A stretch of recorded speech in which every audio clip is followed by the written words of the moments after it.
Class 10th का physics का जो है वो ह्यूमन आई हम लोग जो है वो करने वाले हैं। सारा लेक्चर काफी इंटरेस्टिंग होने वाला है। सारे के सारे कॉन्सेप्ट्स जो है वो हम लोग आज के लेक्चर में जो है वो डिस्कस करेंगे। पेन कॉपी निकाल लीजिए, बहुत इंपॉर्टेंट ये लेक्चर जो है वो होने वाला है।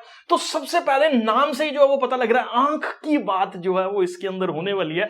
तो ह्यूमन आई का स्ट्रक्चर हम लोग बायोलॉजिकल इंपैक्ट से जो है वो नहीं देखेंगे, ना ही इसको केमिकल इंपैक्ट से जो है वो देखेंगे। हम इसको जस्ट एक चीज की अंडरस्टैंडिंग जो है वो अपने दिमाग में लेके आएंगे कि ह्यूमन आई का जो प्रोस्पेक्टिव है वो फिजिक्स के प्रोस्पेक्टिव में कैसे है, कैसे जो है वो लाइट ट्रैवल करके आई के अंदर एंटर करती है, रेटिना पे जो है वो लाइट फॉल करती है और हमारा ब्रेन जो है वो उस पर्टिकुलर लाइट को जो है वो अंडरस्टैंड करता है। इस पर्टिकुलर प्रोस्पेक्टिव में कौन कौन से पार्ट्स ऑफ द लाइट जो है या कौन कौन से पार्ट्स ऑफ द आईज जो है वो इन्वॉल्व रहते हैं, वो सब कुछ जो है वो हम लोग इस ह्यूमन आई के कॉन्सेप्ट में जो है वो देखने वाले हैं। सबसे पहले हम लोग इसके डायग्राम को जो है वो अंडरस्टैंड करते हैं। ठीक है, तो डायग्राम के अंदर सबसे जो इंपॉर्टेंट पार्ट है वो ये है कि आई एक स्फेरिकल शेप की जो है वो प्रेजेंट होती है, जिसमें ये वो पोर्शन है आई का जहां से लाइट जो है वो एंटर कर रही है आई के अंदर। ये आई का इनर सेक्शन है और ये आई की बैक साइड जो है वो हम लोगों के पास होती है। ठीक है, ये सारी की सारी बैक साइड जहां पे यहां से जो लाइट ट्रैवल करके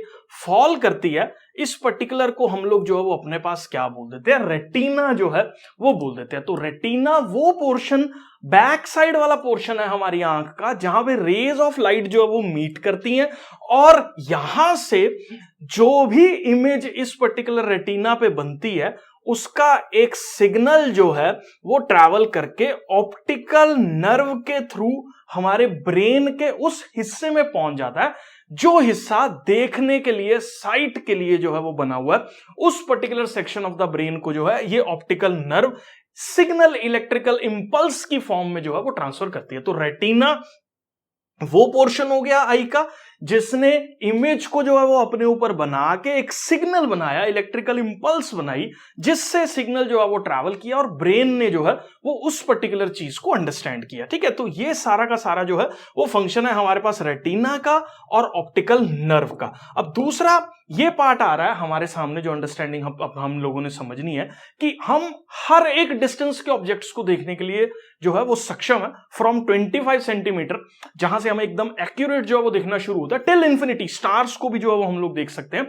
तो डिफरेंट डिस्टेंस होने की वजह से ऑब्जेक्ट का इमेजेस, हमने रे डायग्राम्स जो है वो पढ़े थे, तो इमेजेस अगर मैं कॉन्वेक्स लेंस की बात करूं तो ऑब्जेक्ट का जैसे जैसे डिस्टेंस वेरी होता रहता है, इमेज का डिस्टेंस फ्रॉम द लेंस भी जो है वो हम लोगों के पास वेरी होता रहता है। ठीक है, तो हमारी आई के अंदर एक लेंस है जिसकी शेप समवट जो है वो किसके साथ मिलती है, जिसको हम लोग क्रिस्टलाइन लेंस बोलते हैं, और it is a kind of, कौन से वाला लेंस है, कॉन्वेक्स लेंस जो है ये हम लोगों के पास होता है। जैसे ही लाइट जो है वो इस पर्टिकुलर लेंस पे फॉल करती है, lens depending on the distance of the object अपनी एडजस्टमेंट इस हिसाब से करता है कि जो भी images irrespective of the distance, जो भी इमेजेस जो है वो हम लोगों के पास फॉर्म हो, वो सारी की सारी इमेज किस पर्टिकुलर सेक्शन पे जो है वो बने, रेटिना पे जो है वो बने। तो लेंस को ये सब करने के लिए जो है वो उसकी फ्लेक्सिबिलिटी है कि वो अपनी फोकल लेंथ को वेरी करवा के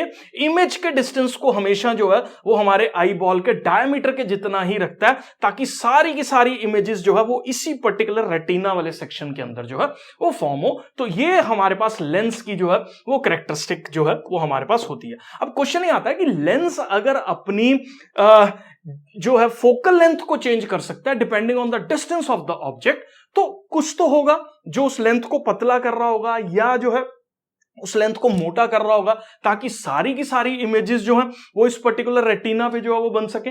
तो इसके लिए हम लोगों के पास एक सेक्शन रहता है जिसको हम लोग बोलते हैं यहां पे सिलियरी मसल्स। तो ये यहां पे जो है वो मेंशन कर रखा है, दोनों एंड्स पे जो है वो लेंस बंधा हुआ है सिलियरी मसल्स से। सिलियरी मसल्स का जो है वो क्या काम रहता है, सिलियरी मसल्स जो है वो focal length of the lens को जो है वो इंक्रीज डिक्रीज करने की कैपेबिलिटी रखती हैं डिपेंडिंग ऑन जो ऑब्जेक्ट कहां पे है। सारी की सारी इमेजेस जो है वो हम लोगों के पास रेटिना के ऊपर जो है वो फॉर्म होती हैं और हम लोगों का एक परफेक्ट विजन जो है वो शो हो रहा होता है और सारी इमेजेस रेटिना पे बनने की वजह से प्रॉपरली ऑप्टिकल नर्व से सिग्नल ट्रैवल करके ब्रेन को जाता है और ब्रेन उस चीज को अंडरस्टैंड करता है कि ये जो है वो क्या चीज है, या हम लोगों को एक सेंस देता है साइट की। ठीक है, तो ये इसका जो है वो हमारे पास यूजुअली फंक्शन रहता है। अब उसके बाद हम लोग जो है वो क्या चीज जो है वो करने वाले हैं, इन दो सेक्शंस को जो है वो अंडरस्टैंड करेंगे। तो मैं ना इस आई को जो है वो यहां पे आपके सामने बना देता हूं। तो आई का अगर आप थोड़ा सा ध्यान से देखो तो आई का एक आई बॉल रहती है जो कि यूजुअली एक डार्कर सेक्शन वाला पार्ट जो है वो होता है। इस डार्कर सेक्शन वाले पार्ट को हम लोग अपने पास जो है वो आइरिस बोलते हैं। It is basically the colour of the eye. ठीक है, और इसके अंदर एक सेक्शन रहता है, इसको हम लोग क्या बोलते हैं अपने पास, प्यूपिल जो है वो बोलते हैं। अब ये प्यूपिल का बेसिक फंक्शन पता क्या होता है? प्यूपिल अगर आपने आंख में देखा हो ना तो ये प्यूपिल सिकुड़ता रहता है, बढ़ता रहता है, सिकुड़ता रहता है, बढ़ता रहता है डिपेंडिंग ऑन, देखो हम लोगों की आई की ना एक सर्टेन विजन की कैपेबिलिटी है। हम हर चीज नहीं देख सकते हैं।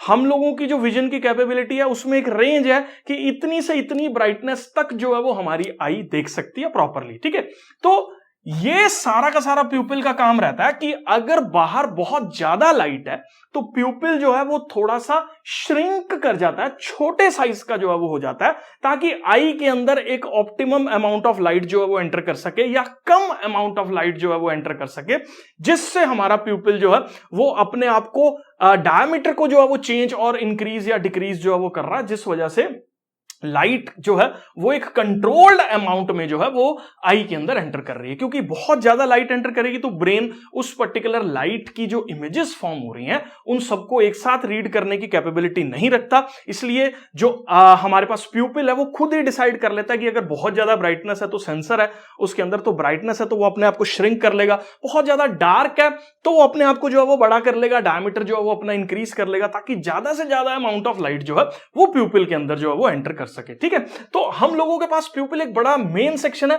Iris is the colour of the eye, और ये प्यूपिल की मूवमेंट करने में जो है वो हम लोगों के पास हेल्प कर रहा है। मतलब प्यूपिल सिकुड़ रहा है या प्यूपिल जो है वो एक्सपैंड कर रहा है, उस चीज में आइरिस वाला पार्ट जो है वो हेल्प कर रहा है प्यूपिल की। ठीक है, तो ये एक कंट्रोलिंग पार्ट हो गया जो ब्राइटनेस ऑफ द लाइट को जो है वो कंट्रोल कर रहा है, कितनी ब्राइट लाइट जो है वो हमारी आई में एंटर कर जाएगी। ठीक है, आपने कभी यूजुअली देखा होगा हम लोग धूप के अंदर, अगर बहुत तेज धूप है और बाहर खड़े हैं और एकदम से हम रूम में आए और रूम की लाइट अगर ऑन ना हो तो हमें एकदम से डार्क ही दिखता है, हमें लगता है बहुत अंधेरा सा हो रखा है घर के अंदर या कमरे के अंदर। लेकिन over a period of time अगर हम लोग बिल्कुल लाइट भी ऑन ना करें तो कुछ देर के बाद हम लोग देखेंगे कि वही रूम की लाइट ना भी जगी हुई है तो भी हम लोगों को अब रूम के अंदर चीजें जो है वो दिखने लगी हैं। ऐसा हुआ क्यों? क्योंकि जब हम सनलाइट के अंदर प्रेजेंट थे तो हमारा प्यूपिल जो है वो सिकुड़ा हुआ था, और जैसे ही हम रूम के अंदर एंटर करे तो प्यूपिल सिकुड़ा हुआ ही स्टेज में था और धीरे धीरे धीरे धीरे प्यूपिल ने जो है वो खुलना शुरू किया। जब प्यूपिल सिकुड़ा हुआ था तो कमरे की इवन जो लाइट कम भी थी वो भी एंटर नहीं कर पा रही थी, क्योंकि प्यूपिल छोटे साइज का होने की वजह से लाइट को जो है वो कंट्रोल कर रहा था। Over a period of time जब लाइट डिटेक्ट हुई कि आइरिस ने जो है वो डिटेक्ट किया या प्यूपिल ने जो है वो डिटेक्ट किया कि अब यहां पे ब्राइटनेस जो है वो कम है, अब अपने को जो है वो खुल जाना चाहिए ताकि ज्यादा लाइट जो है वो एंटर कर सके, तो इस प्रोसेस में जो है वो थोड़ा सा टाइम लगता है, जिसकी वजह से हम लोगों के पास एकदम से ब्राइट लाइट से अगर हम लोग रूम के अंदर एंटर करें डार्क रूम में तो हमें चीजें एकदम से जो है वो अंधेरे टाइप की जो है वो लगती हैं। तो ये इसका जो है वो फंक्शन रहता है। तो आइरिस भी आपको पता लग गया और ये भी पता लग गया, क्रिस्टलाइन लेंस भी हम लोगों ने समझा दिया, रेटिना भी जो है वो हम लोगों ने डिस्कस कर लिया। अब ये बात है स्क्लेरा। स्क्लेरा ये वाला पार्ट है ठीक है, जहां से जो है जैसे ये सारा का सारा सेक्शन हम लोगों के पास स्क्लेरा वाला सेक्शन है। अब दूसरा देखो, हम लोगों के पास एक फ्लूइड है। अब इस चीज को जो है वो हम लोग समझ लेते हैं। यहां पे इन सब चीजों पे जो है वो देखते हैं। ये हमारे पास कॉर्निया है, जो एक प्रोटेक्शन जो है वो हमारे आई लेंस की हो रखी है। यहां पे इसको हम लोग कॉर्निया बोलते हैं। इस कॉर्निया की फ्लेक्सिबिलिटी, इसकी हार्डनेस बहुत सारी चीजों को जो है वो डिसाइड करती है। तो ये काफी एक पार्ट है जो आई को प्रोटेक्ट कर रहा है एक्सटर्नली, लेंस को जो है वो प्रोटेक्ट कर रहा है बाहर वाली चीजों से, और एक्वस ह्यूमर एक इसको कुशन टाइप का जो है वो प्रोवाइड कर रहा है ताकि ये प्रोटेक्शन जो है वो किसी भी मैकेनिकल इंजरीज से जो है वो आई को बचाया जा सके। वो एक्वस ह्यूमर का काम जो है वो रहता है। अब इसके अंदर एक और फ्लूइड होता है जो इसके रिफ्रैक्टिव इंडेक्स को जो है वो मेंटेन करता है, ठीक है, ताकि लाइट जो है वो प्रॉपरली बेंडिंग जो है वो लाइट की हो सके, और इसको हम लोग जो है वो विट्रस ह्यूमर जो है वो बोल देते हैं। मैंने मोस्टली सारे सेक्शंस आई के जो है वो यहां पे डिस्कस कर लिए हैं, कुछ एनसीईआरटीज में नहीं है चीजें, ठीक है, तो वो मैं आपको जो है वो बता देता हूं। रोड और कॉन सेल्स जो है वो हम लोगों के पास रहते हैं। रोड सेल्स जो है वो हमारे पास क्या होते हैं, ये अब सी से होता है कलर और सी से होता है कॉन सेल्स। तो ये हमारी आई का कुछ ऐसा सेक्शन है इस पर्टिकुलर जगह पे जो है वो प्रेजेंट है जो कि कलर को आइडेंटिफाई करने का काम जो है वो कर रहा है। कौन जो है कलर को आइडेंटिफाई करता है, कॉन सेल्स जो है वो कलर को आइडेंटिफाई करते हैं, और रोड सेल्स जो है वो ब्राइटनेस को आइडेंटिफाई करते हैं हमारी लाइट के अंदर जो है वो फॉल कर रही है। तो दीज आर स्पेशलाइज्ड सेल्स जो कि कलर को और ब्राइटनेस को दोनों अलग अलग है, सी से कलर, सी से कॉन सेल्स, और ब्राइटनेस बी से और आर से इसका कोई लेना देना नहीं है। ब्राइटनेस जो है वो हम लोगों के पास रोड सेल्स जो है वो कर रहे हैं, ठीक है। अब हम लोग धीरे धीरे जो है वो एक एक करके चीजें जो है वो आइडेंटिफाई करेंगे। सबसे पहले आइरिस की बात करते हैं। सारी चीजें मैं समझा चुका हूं आपको, आप यहां से नोट भी कर लो और अंडरस्टैंड भी कर लो। ये एक डार्क मस्कुलर पार्ट है आई के अंदर जो कॉर्निया के जो है वो रहता है अंदर, और कॉर्निया और लेंस के बीच में, और ये साइज ऑफ द प्यूपिल को कंट्रोल करता है। मैंने बताया ना कलर्ड पार्ट है आई का, और प्यूपिल कितना सिकुड़ेगा कितना बंद होगा, ठीक है, ये सारा का सारा deciding factor depending on the brightness of the light जो है वो आइरिस का काम जो है वो रहता है। अब कॉर्निया एक ट्रांसपेरेंट सी झिल्ली है, ठीक है, मेम्ब्रेन है जो कि कवर करके बैठी हुई है आई के बिल्कुल फ्रंट वाले पोर्शन को जहां से लाइट जो है वो एंटर कर रही है। और प्यूपिल क्या है, प्यूपिल एक होल है, ठीक है, जो जहां से लाइट आई के इनर सेक्शंस के अंदर जो है वो एंटर कर रही है। तो it is a hole in the middle of the iris that controls the amount of light, कितनी लाइट जो है वो आई के अंदर एंटर करेगी, इसको जो है वो कंट्रोल करके रखता है। It appears to be black, बहुत डार्क या ब्लैक कलर का जो है वो दिखता है, क्योंकि यहां से लाइट जो है वो आई के अंदर जा रही है और कोई भी लाइट जो है वो यहां से टकरा के वापस नहीं आ रही है। अब जहां से भी लाइट टकरा के वापस नहीं आती वो चीज अपने को जो है वो ब्लैकर या डार्कर साइड्स पे जो है वो दिखती है, ठीक है। तो मैं जूम कर रहा हूं, ये तीन पोर्शंस जो है वो आपको क्लियर है। उसके बाद बेटा जी हम लोग बात करेंगे किस चीज की, रेटिना की बात जो है वो कर रहे हैं। तो रेटिना एक बैक साइड ऑफ द आई पे एक स्क्रीन की तरह एक्ट कर रहा है जहां पे सारी की सारी लाइट जो है वो इमेजेस को जो है वो फॉर्म कर रही है। और इसके अंदर हमारे पास दो तरह के सेल्स जो है वो होते हैं, एक होते हैं हमारे पास रोड सेल्स और दूसरे होते हैं हमारे पास कॉन सेल्स। रोड सेल्स में ऑलरेडी बता चुका हूं, ये हमारे पास जो है वो किस चीज को जो है वो रिस्पॉन्ड करते हैं, इंटेंसिटी ऑफ द लाइट को जो है वो रिस्पॉन्ड करते हैं और आदमी को कैपेबल बनाते हैं कि वो डिम लाइट्स के अंदर भी जो है वो चीजों को आइडेंटिफाई कर सके। और कॉन सेल्स की अगर मैं बात करूं तो ये ऐसे सेल्स हैं जो कलर्स को डिसाइड करने का काम जो है वो करते हैं, और हमारी आई क्या कलर को जो है वो परसीव कर रही है, रेड है, ब्लैक है, ब्लू है, ग्रीन है, येलो है, ऑरेंज है, व्हाइट है, किस कलर की लाइट जो है वो हमारी आई के अंदर एंटर कर रही है, उस चीज को आइडेंटिफाई करने का काम जो है वो हमारे पास कॉन सेल्स जो है वो कर रहे होते हैं, ठीक है। अब आई लेंस का बहुत बड़ा रोल जो है वो एक ट्रांसपेरेंट क्रिस्टलाइन और दूसरा ये कॉन्वेक्स लेंस है, ये मैं समझा चुका हूं। और लाइट जो भी इसके ऊपर फॉल करती है उसको कन्वर्ज करके इस हिसाब से जो है वो कन्वर्ज करता है ताकि सारी की सारी लाइट पीछे वाली स्क्रीन पे जो है वो फॉल करे या रेटिना पे जो है वो फॉल करे, और प्रॉपरली जो है वो चीजों का विजन हम लोगों के पास जो है वो देखने को मिले, ठीक है। तो मैं अज्यूम कर रहा हूं ये चीज जो है वो आपको क्लियर है। उसके बाद बेटा जी हम लोग जो है वो बात करते हैं किस चीज की, ऑप्टिकल नर्व की। ऑप्टिकल नर्व हमारे पास वो नर्व है जो रेटिना की जो बनाई हुई इमेज है उसको इलेक्ट्रिकल इंपल्स में कन्वर्ट करके ब्रेन तक उस पर्टिकुलर सिग्नल को जो है वो लेके जा रही है, उसको हम लोग ऑप्टिकल नर्व जो है वो बोल देते हैं, ठीक है। उसके बाद हमारे पास एक्वस ह्यूमर आ जाता है। एक्वस ह्यूमर आई के इनर सेक्शन का जो फ्लूइड है जो एक सर्टेन रिफ्रैक्टिव इंडेक्स जो है वो प्रोवाइड कर रहा है ताकि लाइट जो है वो प्रॉपरली कन्वर्ज करके रेटिना पे फॉल करने की कैपेबिलिटी रखे, उस चीज को जो है वो हम लोग एक्वस ह्यूमर बोल देते हैं, ठीक है। उसके बाद हमारे पास आती हैं सिलियरी मसल्स। सिलियरी मसल्स का जो है वो क्या काम रहता है, सिलियरी मसल्स बेसिकली एक डिसाइडिंग फैक्टर है जो लेंस की फोकल लेंथ को इंक्रीज या डिक्रीज करने में जो है वो हम लोगों के पास हेल्प कर रही है, ठीक है। तो ये मॉडिफाई कर देती हैं फोकल लेंथ को ताकि सारी की सारी इमेजेस जो है वो बैक साइड ऑफ द आई के अंदर जो प्रॉपरली फॉल करें, और उस बैक साइड ऑफ द आई को मैंने अभी डायग्राम जो जब एक्सप्लेन किया था तो बताया था, उसको हम लोग रेटिना जो है वो बोल देते हैं। और ये पर्टिकुलर कॉन्सेप्ट जो है वो इसका रहता है। ब्लाइंड स्पॉट काफी इंपॉर्टेंट और इंटरेस्टिंग कॉन्सेप्ट है कि ब्लाइंड स्पॉट ऐसा पार्ट है हमारे पास रेटिना का जो कि बिल्कुल जंक्शन है, इसके ऊपर कुछ भी ऐसा जो है वो प्रेजेंट नहीं है। मैं आपको डायग्राम के अंदर जो है वो इसके दिखाता हूं, ठीक है। तो ब्लाइंड स्पॉट ना बेसिकली ये ऑप्टिकल नर्व के ऊपर वाला सेक्शन है।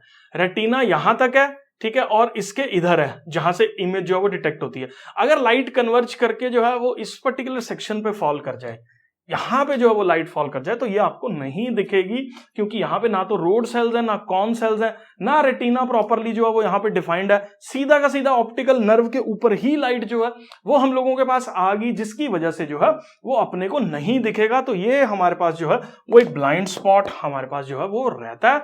मैं जूम करके चल रहा हूं, ये ब्लाइंड स्पॉट का फंडा भी जो है वो आपको क्लियर है। उसके बाद मैं इस चीज को जो है वो एक्सप्लेन कर चुका हूं, ठीक है। प्यूपिल जो है वो ओपन और क्लोज हो रहा है ताकि वो अमाउंट ऑफ लाइट को जो है वो रेगुलेट कर सके। आइरिस जो है वो हमारे पास अपर्चर की तरह जो है वो एक्ट कर रही है। कलर्ड पार्ट आई का जो अमाउंट ऑफ लाइट को जो है, ये मैंने टेबल की फॉर्म में जो है वो लिखा हुआ है। स्क्लेरा व्हाइट पार्ट है जो प्रोटेक्ट कर रहा है आउटर कवरिंग ऑफ द आई को, बाहर से जो है वो प्रोटेक्ट कर रहा है। कॉर्निया एक मेम्ब्रेन है जो कि आई में जो है which provide 67% of the eyes focusing power, ठीक है। तो एक बाहर वाली झिल्ली है जो आई को फोकस करने में जो है वो मदद करती है। क्रिस्टलाइन लेंस है, लाइट को जो है वो रेटिना पे फॉल करवा रहा है। एक्वस ह्यूमर है, ये कॉर्निया और लेंस के जो है वो बीच में रहता है, आई को किसी भी मैकेनिकल इंजरी से बचाता है, ये मैं एक्सप्लेन कर चुका हूं। विट्रस ह्यूमर जो है वो फ्लूइड है, आई को एक सर्टेन शेप में जो है वो मेंटेन करके रखता है और किसी भी मैकेनिकल इंजरी से जो है वो आई को बचा रहा है। रेटिना हमारे पास जो है ये विट्रस ह्यूमर था, और रेटिना हमारे पास जो है वो फोकस करने में हेल्प कर रहा है, फोकस कर रहा है लाइट को और सारे के सारे सिग्नल्स को ट्रांसफर कर रहा है। सिलियरी मसल्स जो है वो हम लोगों के पास कंट्रोल कर रही हैं लेंस को अपनी शेप्स और साइजेस को वेरी कराने में या फोकल लेंथ को वेरी कराने में जो है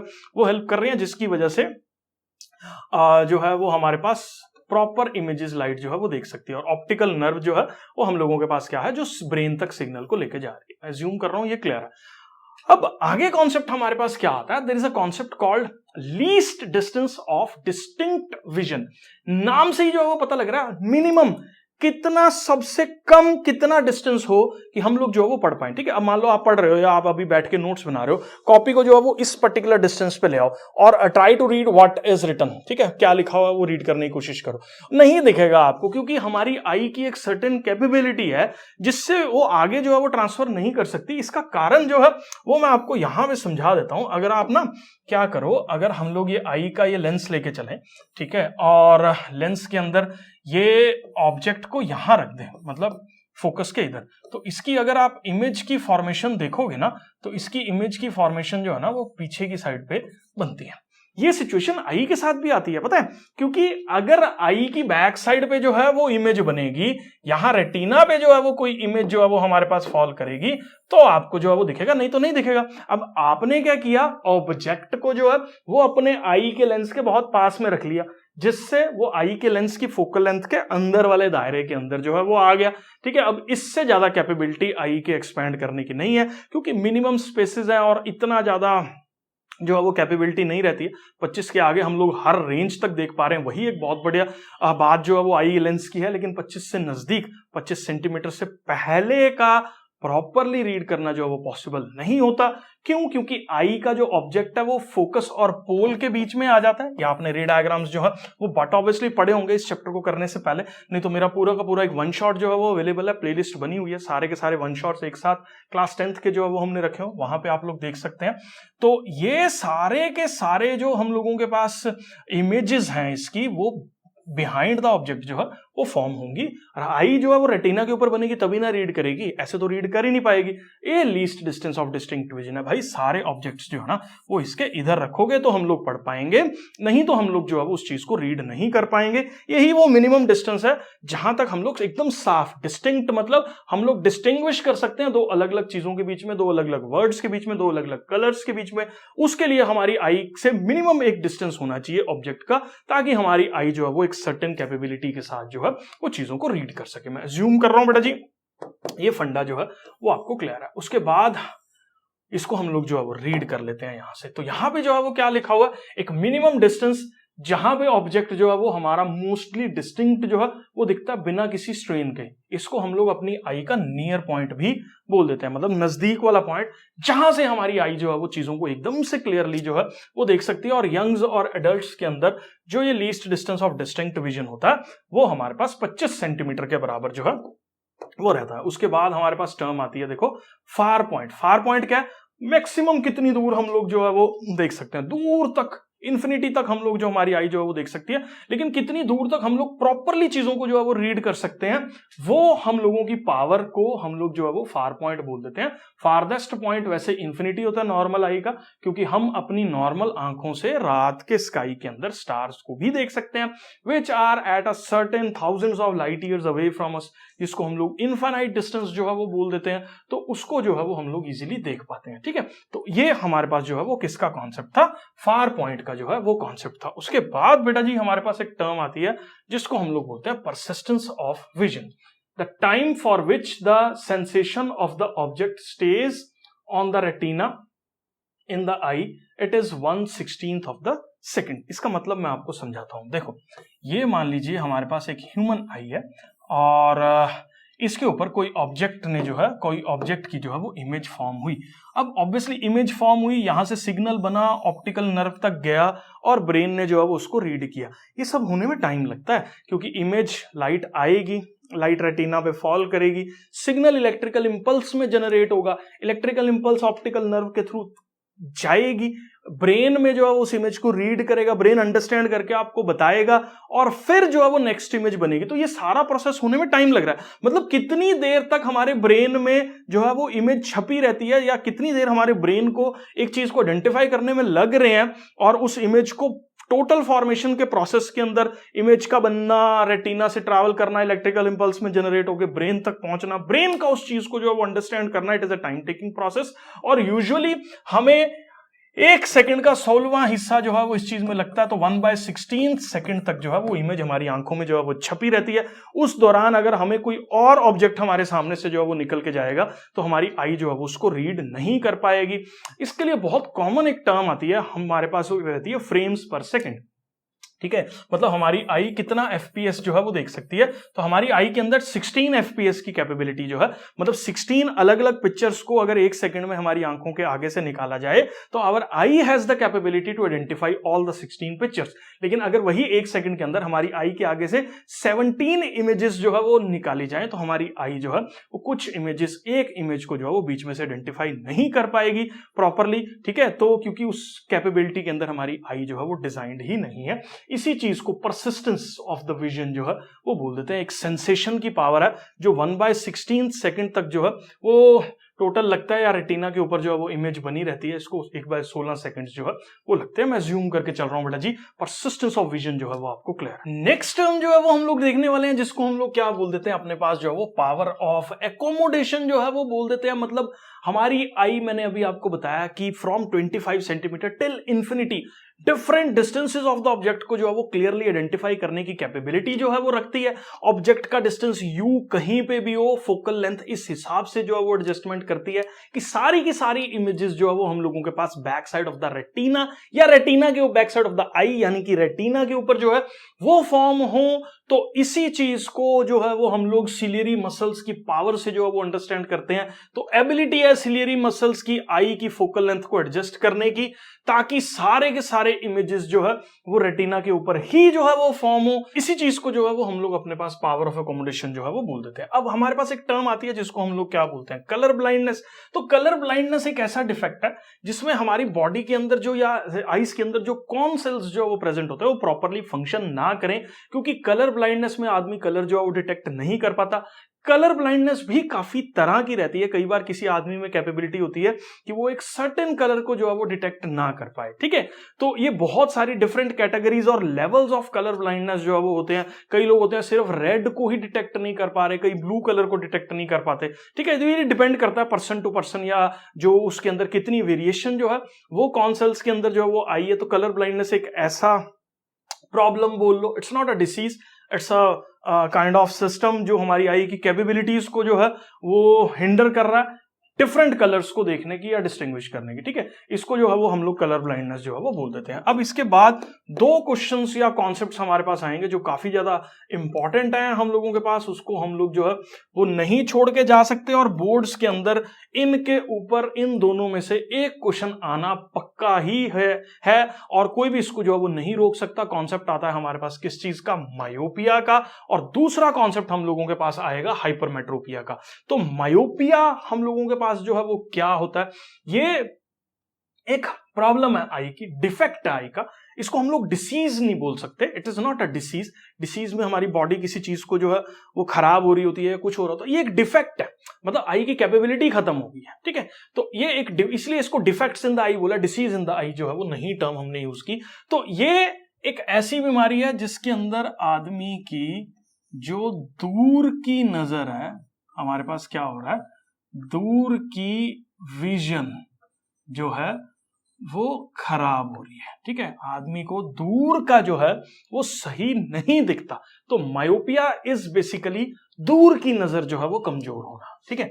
तो यहां पे इसको हम लोग जो है वो एक दूसरा नाम भी देते हैं। इसके लिए हम लोग क्या टर्म इस्तेमाल करते हैं? Near sightedness. नियर साइटेडनेस का मतलब क्या है कि नजदीक का तो साइट एकदम सही है लेकिन दूर का उस बंदे को जो है वो नहीं दिख रहा, इसलिए इसके लिए टर्म हम लोग नियर साइटेडनेस जो है वो इस्तेमाल करते हैं। जिसमें क्या हो रहा है, a person with myopia can see near by objects clearly. नजदीक का उसको एकदम से सही दिख रहा होता है क्योंकि ये दूर की नजर जो है वो इसकी कमजोर है, और वो डिस्टेंट ऑब्जेक्ट्स को जो है वो डिस्टिंक्टली आइडेंटिफाई जो है वो नहीं कर सकता। पर्सन जिसके ऊपर ये डिफेक्ट जो है वो होता है, उसका जो फार पॉइंट है, क्योंकि उसकी दूर की नजर कमजोर है, उसको दूर का सही नहीं दिखता। हो सकता है वो 80 सेंटीमीटर तक ही सही देख पा रहा हो सकता है वो 5-10 मीटर तक ही सही देख पा रहा हो, उसके आगे वो रीड ही ना कर पा रहा हो या चीजें समझ ही ना पा रहा हो, दिख ही ना रहा हो उसको। तो जो एक नॉर्मल इंसान है उसका फार पॉइंट इन्फिनिटी है, उसको एकदम इन्फिनिटी तक जो है वो सब चीजें सही दिख रही हैं। लेकिन जिसको मायोपिया है, हो सकता है वो 50 मीटर तक ही सही देख पा रहा हो सकता है वो 10 मीटर तक ही सही देख पा रहा हो। इट ऑल डिपेंड्स उसकी आई के अंदर कितना ज्यादा मायोपिया का इंपैक्ट जो है वो देखने को मिल रहा है, ठीक है। तो इस सारे कॉन्सेप्ट को जो है वो अंडरस्टैंड करने के लिए मायोपिया जो है वो क्यों हो रहा है या क्या जो है वो कमी हो जाती है आंख के अंदर, तो उस चीज के लिए हम लोग जो है वो रे डायग्राम्स देखेंगे। तो ये हम लोगों के पास एक नॉर्मल आई है जिसके अंदर कोई भी डिफेक्ट जो है वो प्रेजेंट नहीं है। तो इसमें हो क्या रहा है, जो भी इमेज बन रही है, कहीं पे भी ऑब्जेक्ट जो है वो पड़ा हो, सारी की सारी इमेजेस जो है वो हम लोगों के पास किस पर्टिकुलर जगह पे फॉर्म हो रही है? रेटिना पे जो है वो फॉर्म हो रही है, क्योंकि रेटिना से जो है वो चीजों को रीड करना आसान होता है। ब्रेन के अंदर जो है वो ऑप्टिकल नर्व के थ्रू सिग्नल चला जाता है प्रॉपरली, जिसको हम लोग जो है वो बोलते हैं कि एकदम नॉर्मली आई जो है वो फंक्शन कर रही है, ठीक है। अब लेकिन हुआ क्या, जब हमारे पास पैरेलल रे ऑफ लाइट जो है वो इसके ऊपर आई, ये एक डिफेक्टेड आई है, तो उसमें हुआ क्या, जो इमेज बननी चाहिए थी रेटिना पे वो रेज पहले ही कन्वर्ज कर गई, बीच में ही आई के जो है वो रेज कन्वर्ज कर गई, जिसकी वजह से ना तो रेटिना पे इमेज बनी, ना ऑप्टिकल नर्व ने किसी सिग्नल को डिटेक्ट किया, ना ब्रेन को जो है वो सिग्नल रिसीव हुआ, ना ब्रेन ने जो है वो उस चीज को अंडरस्टैंड किया। तो ये एक प्रॉब्लमेटिक जो है वो सिचुएशन होगी, क्योंकि आई की इमेज जो है वो बीच में ही विट्रस ह्यूमर में कहीं पे बन गई, रेटिना पे जो है वो फॉर्म नहीं हुई, जिसकी वजह से ये डिफेक्ट जो है वो रेज हो गया। अब देखो ऐसा क्यों होगा, एक चीज जो वो अंडरस्टैंड करो। हो सकता है कि नॉर्मल आई का जो साइज था वो ऐसे था, अब आई किसी डिफेक्ट की वजह से कुछ इस तरह से होगी, ठीक है, नॉट इतना बड़ा ऐसे नहीं फैलेगी, हाँ ऐसे फैल सकती है, कुछ ऐसे होगी आई, ठीक है, इसकी जगह ये शेप आ गई, जिसकी वजह से रेटिना किसी इंजरी की वजह से दूर चला गया। ये भी हो सकता है क्योंकि आई ने तो अपनी कैपेबिलिटीज के हिसाब से फोकस चीजों को एकदम से प्रॉपरली कर दिया, लेकिन रेटिना ही पीछे खिसक गया किसी डिफेक्ट की वजह से, किसी इंजरी की वजह से, जिसकी वजह से जो इमेज है वो रेटिना पे फॉर्म नहीं हुई। या आई के जो लेंस था या सिलियरी मसल्स थी उनकी पावर जो है वो वीक होगी और वो अपने आप को मैनेज कर ही नहीं पाए और फोकल लेंथ को अरेंज कर ही नहीं पाए ताकि फोकल लेंथ इस हिसाब से मैनेज हो जाए कि इमेज जो है वो रेटिना पे बन जाए। तो ये एक प्रॉब्लमेटिक सिचुएशन जो है वो होगी। मुझे लगता है ये आपको अंडरस्टैंड हो गया। अब क्वेश्चन ये आता है कि रेज पहले मीट कर गई हैं और उनको जो है वो अपने को कहां पे मीट करवाना है, रेटिना पे जो है वो मीट करवाना है, मतलब दूर मीट करवाना है। तो देखो रेज जल्दी कन्वर्ज कर रही है, अपने को उसको लेट कन्वर्ज करवाना, तो हम ना इसका उल्टा इंपैक्ट का लेंस जो है ना वो यहां पे रख देंगे। क्यों इसको लेंस को हम लोग यूज करेंगे, ये हम लोगों के पास जो है वो कौन सा लेंस रहता है, it is called as diverging lens. ये एक डाइवर्जिंग लेंस है हम लोगों के पास, कौन से वाला, ये particular lens is a diverging lens. ये क्या करेगा, जब रे आएगी तो इन रेस को थोड़ा सा पहले ही डाइवर्ज कर देगा ताकि ये प्रॉपरली मीट कर पाए। देखो ये रेज जैसे ही इसके ऊपर फॉल की तो ये इसका पाथ आइडियली ऐसे जा रहा था, लेकिन ये थोड़ा सा खिसक के अब इस पर्टिकुलर पाथ पे आ गई, ऐसे जा रही थी ऐसे फैल गई थोड़ी सी, ठीक है। तो यहां पे डाइवर्जिंग जो है वो अपने पास देखने को मिली, जिस वजह से अब ये इमेज इस हिसाब से लेंस के ऊपर फैल रही है, और जब इसको फोकस करने की कोशिश कर रहा है ये लेंस, तो ये दूर जो है वो हमारे पास फोकस हो रही है। तो ये जो है वो हमारे पास करेक्शन होगी। कौन सा लेंस जो है वो हम लोग इसकी करेक्शन में जो है वो इस्तेमाल कर रहे हैं, तो हम लोग यूज कर रहे हैं कॉनकेव लेंस। कॉनकेव लेंस ऐसा लेंस होता है जिसकी फोकल लेंथ जो है वो नेगेटिव होती है, ठीक है। नेगेटिव फोकल लेंथ होने की वजह से इस पर्टिकुलर लेंस की पावर भी नेगेटिव में होती है।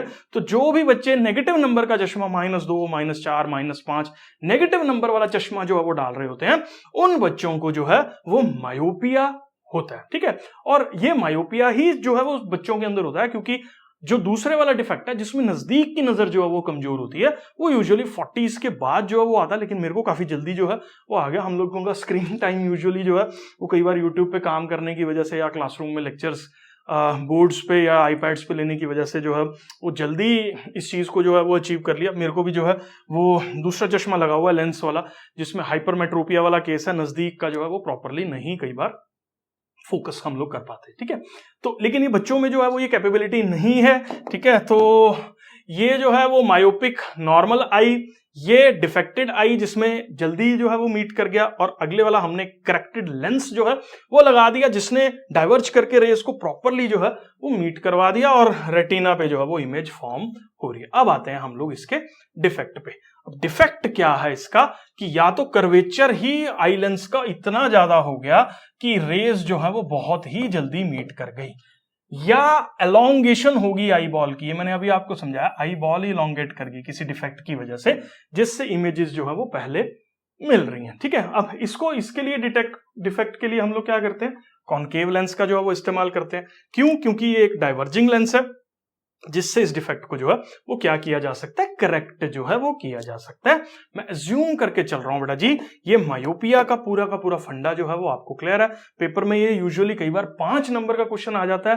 पहला 1 नंबर का पूछेंगे, what is myopia, what is the cause of myopia, what is the correction to be done to remove the defect of myopia. This is 1 + 1 + 1 3 and 2 marks के जो है वो डायग्राम्स आ जाते हैं, एक डिफेक्टेड आई का और एक जो है वो करेक्टेड आई का डायग्राम बनाने के लिए। तो 5 नंबर में ये कई बार ये वाला सवाल जो है वो पूछा गया है, और काफी ज्यादा इंपॉर्टेंट जो है ये क्वेश्चन रहता है, और नंबर जो है वो आपको समझना पड़ेगा कि इसको जो है वो अपने को करना ही करना है, ठीक है। अब दूसरा डिफेक्ट जो मेरी आंखों में शायद हो रखा है, इसको हम लोग जो है वो बोल देते हैं क्या, हाइपरमेट्रोपिया, जिसमें आदमी की पास की नजर जो है वो कमजोर हो जाती है।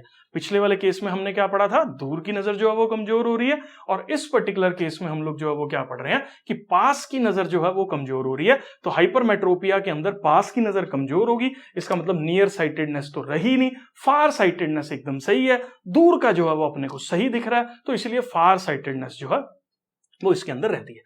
तो ये एक ऐसा डिफेक्ट है जिसमें पर्सन जो है जिसको हाइपरमेट्रोपिया हो रखा है can see distant objects clearly, दूर की चीजें उसको एकदम से साफ दिखती हैं, but can not see the objects near by distinctly, लेकिन जो पास ऑब्जेक्ट्स रखे गए हैं उनको प्रॉपरली जो है वो रीड नहीं कर पाता। ये हम लोगों के पास जो है वो डिफेक्ट रहता है, ठीक है। और नियर पॉइंट किसी भी पर्सन का जो है वो the near point of the for the person is farther away from the 25 centimetre.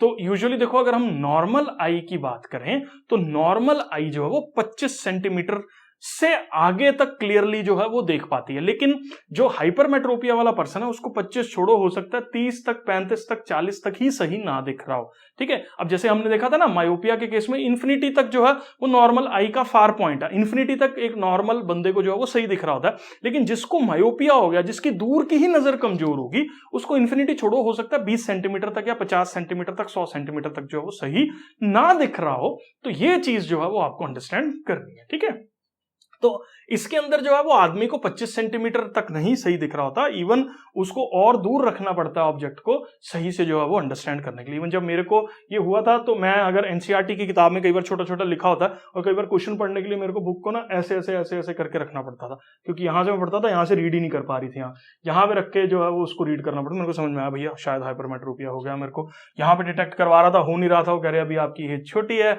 और आपको जो है वो नहीं हो सकता, बट एक किसी भी एज में हो सकता है डिपेंडिंग ऑन योर घटिया मेरा लाइफस्टाइल कई बार हो जाता है। ठीक है, आंखों का हम लोग केयर जो है वो बिल्कुल नहीं करते हैं और ये चीजें जल्दी भी जो है वो आ सकती हैं। तो आईज आर प्रेशियस और आपको जो है वो ध्यान रखना चाहिए और इन सब चीजों पे जो है वो फोकस करना चाहिए। Why does a person with hypermetropia have to keep the reading material beyond 25 centimetre for the comfortable vision? दूर क्यों रखना पड़ रहा है? क्योंकि भैया उसका नियर पॉइंट 25 सेंटीमीटर है ही नहीं, उसका नियर पॉइंट ही जो है वो खिसक गया, उसका नियर पॉइंट हो सकता है 40 सेंटीमीटर हो गया हो, जहां पे उसको जो है वो क्लियरली दिख रहा है, क्योंकि उसकी आई की कैपेबिलिटी लूज कर गई है जो है वो नजदीक की चीजों को पढ़ने की, उसकी फोकल लेंथ एडजस्ट ही नहीं कर पा रही है। ठीक है, तो यहां पे क्या लिखा हुआ, this is because the light जो कि बहुत क्लोजली उसकी आई में जो है वो एंटर कर पाती है, वो फोकस ही नहीं हो पाती रेटिना के ऊपर, इस वजह से जो है वो ऐसा करना पड़ रहा है। अब क्वेश्चन जो नेक्स्ट आता है, कॉज और करेक्शन को मैं जो है वो रे डायग्राम से आपको समझाता हूं।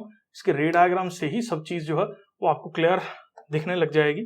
अब यहां पे देखना, जरा फोकस करो, ये एक नियर पॉइंट है हमारे पास और क्लियरली जो है वो आई के अंदर जो भी रेस एंटर कर रही है नियर पॉइंट से, वो सारी की सारी कहाँ एंटर, मतलब इमेजेस बन रही हैं उसकी हमारे पास रेटिना पे जो है वो इमेजेस बन रही हैं, एकदम बढ़िया आई है, कोई दिक्कत नहीं है। लेकिन पंगा क्या होता है, पंगा ये है कि अगर कोई ऑब्जेक्ट पास रखा हुआ है, ये नया वाला नियर पॉइंट है किसी भी आई का, अगर हमारे पास ऑब्जेक्ट जो वो पास रख दिया जाए, तो जैसे मान लो इसको 25 सेंटीमीटर की जगह 50 सेंटीमीटर, मैं इसको मान लो डिफेक्टेड आई है, ठीक है, ये मान लो 50 सेंटीमीटर पे इसको सही दिख रहा था, तो जो भी 50 सेंटीमीटर पे ऑब्जेक्ट पड़ा होगा ना, इसको सही क्यों दिख रहा होगा, क्योंकि उस ऑब्जेक्ट की जो इमेज है ना, वो देखो यहाँ पे किस पे फॉर्म हो रही होगी, हमारे पास रेटिना पे जो है वो फॉर्म हो रही होगी। अब मान लीजिए मैंने ऑब्जेक्ट को और पास लेके यहां पे जो है वो रख दिया, अब ये नजदीक की इसकी आई में बीमारी है, इसको ये आई के अंदर डिफेक्ट है, ये सही नहीं देख पा रहा नजदीक का। क्यों नहीं देख पा रहा, क्योंकि इसकी जो फोकल लेंथ है वो अपने आप को कन्वर्ज ही नहीं कर पा रही और इमेजेस जो है वो रेटिना के भी बियॉन्ड जाके फॉर्म हो रही है। मायोपिया के केस में क्या था, इमेजेस पहले बन रही थी। हाइपरमेट्रोपिया के केस में क्या, इमेज ही हमारे पास जो है वो दूर जाके जो है वो बन रही है, जिस वजह से नजदीक का इसको दिख ही नहीं रहा, तो he cannot be able to see this particular object which is beyond this particular near point, जो उसकी आंखों के नियर पॉइंट से आगे जो है वो पड़ा हुआ, उसकी इमेज जो है वो बैक साइड ऑफ द आई पे जो है वो फॉर्म होगी, जिसकी वजह से इसको प्रॉपरली नहीं दिखेगा।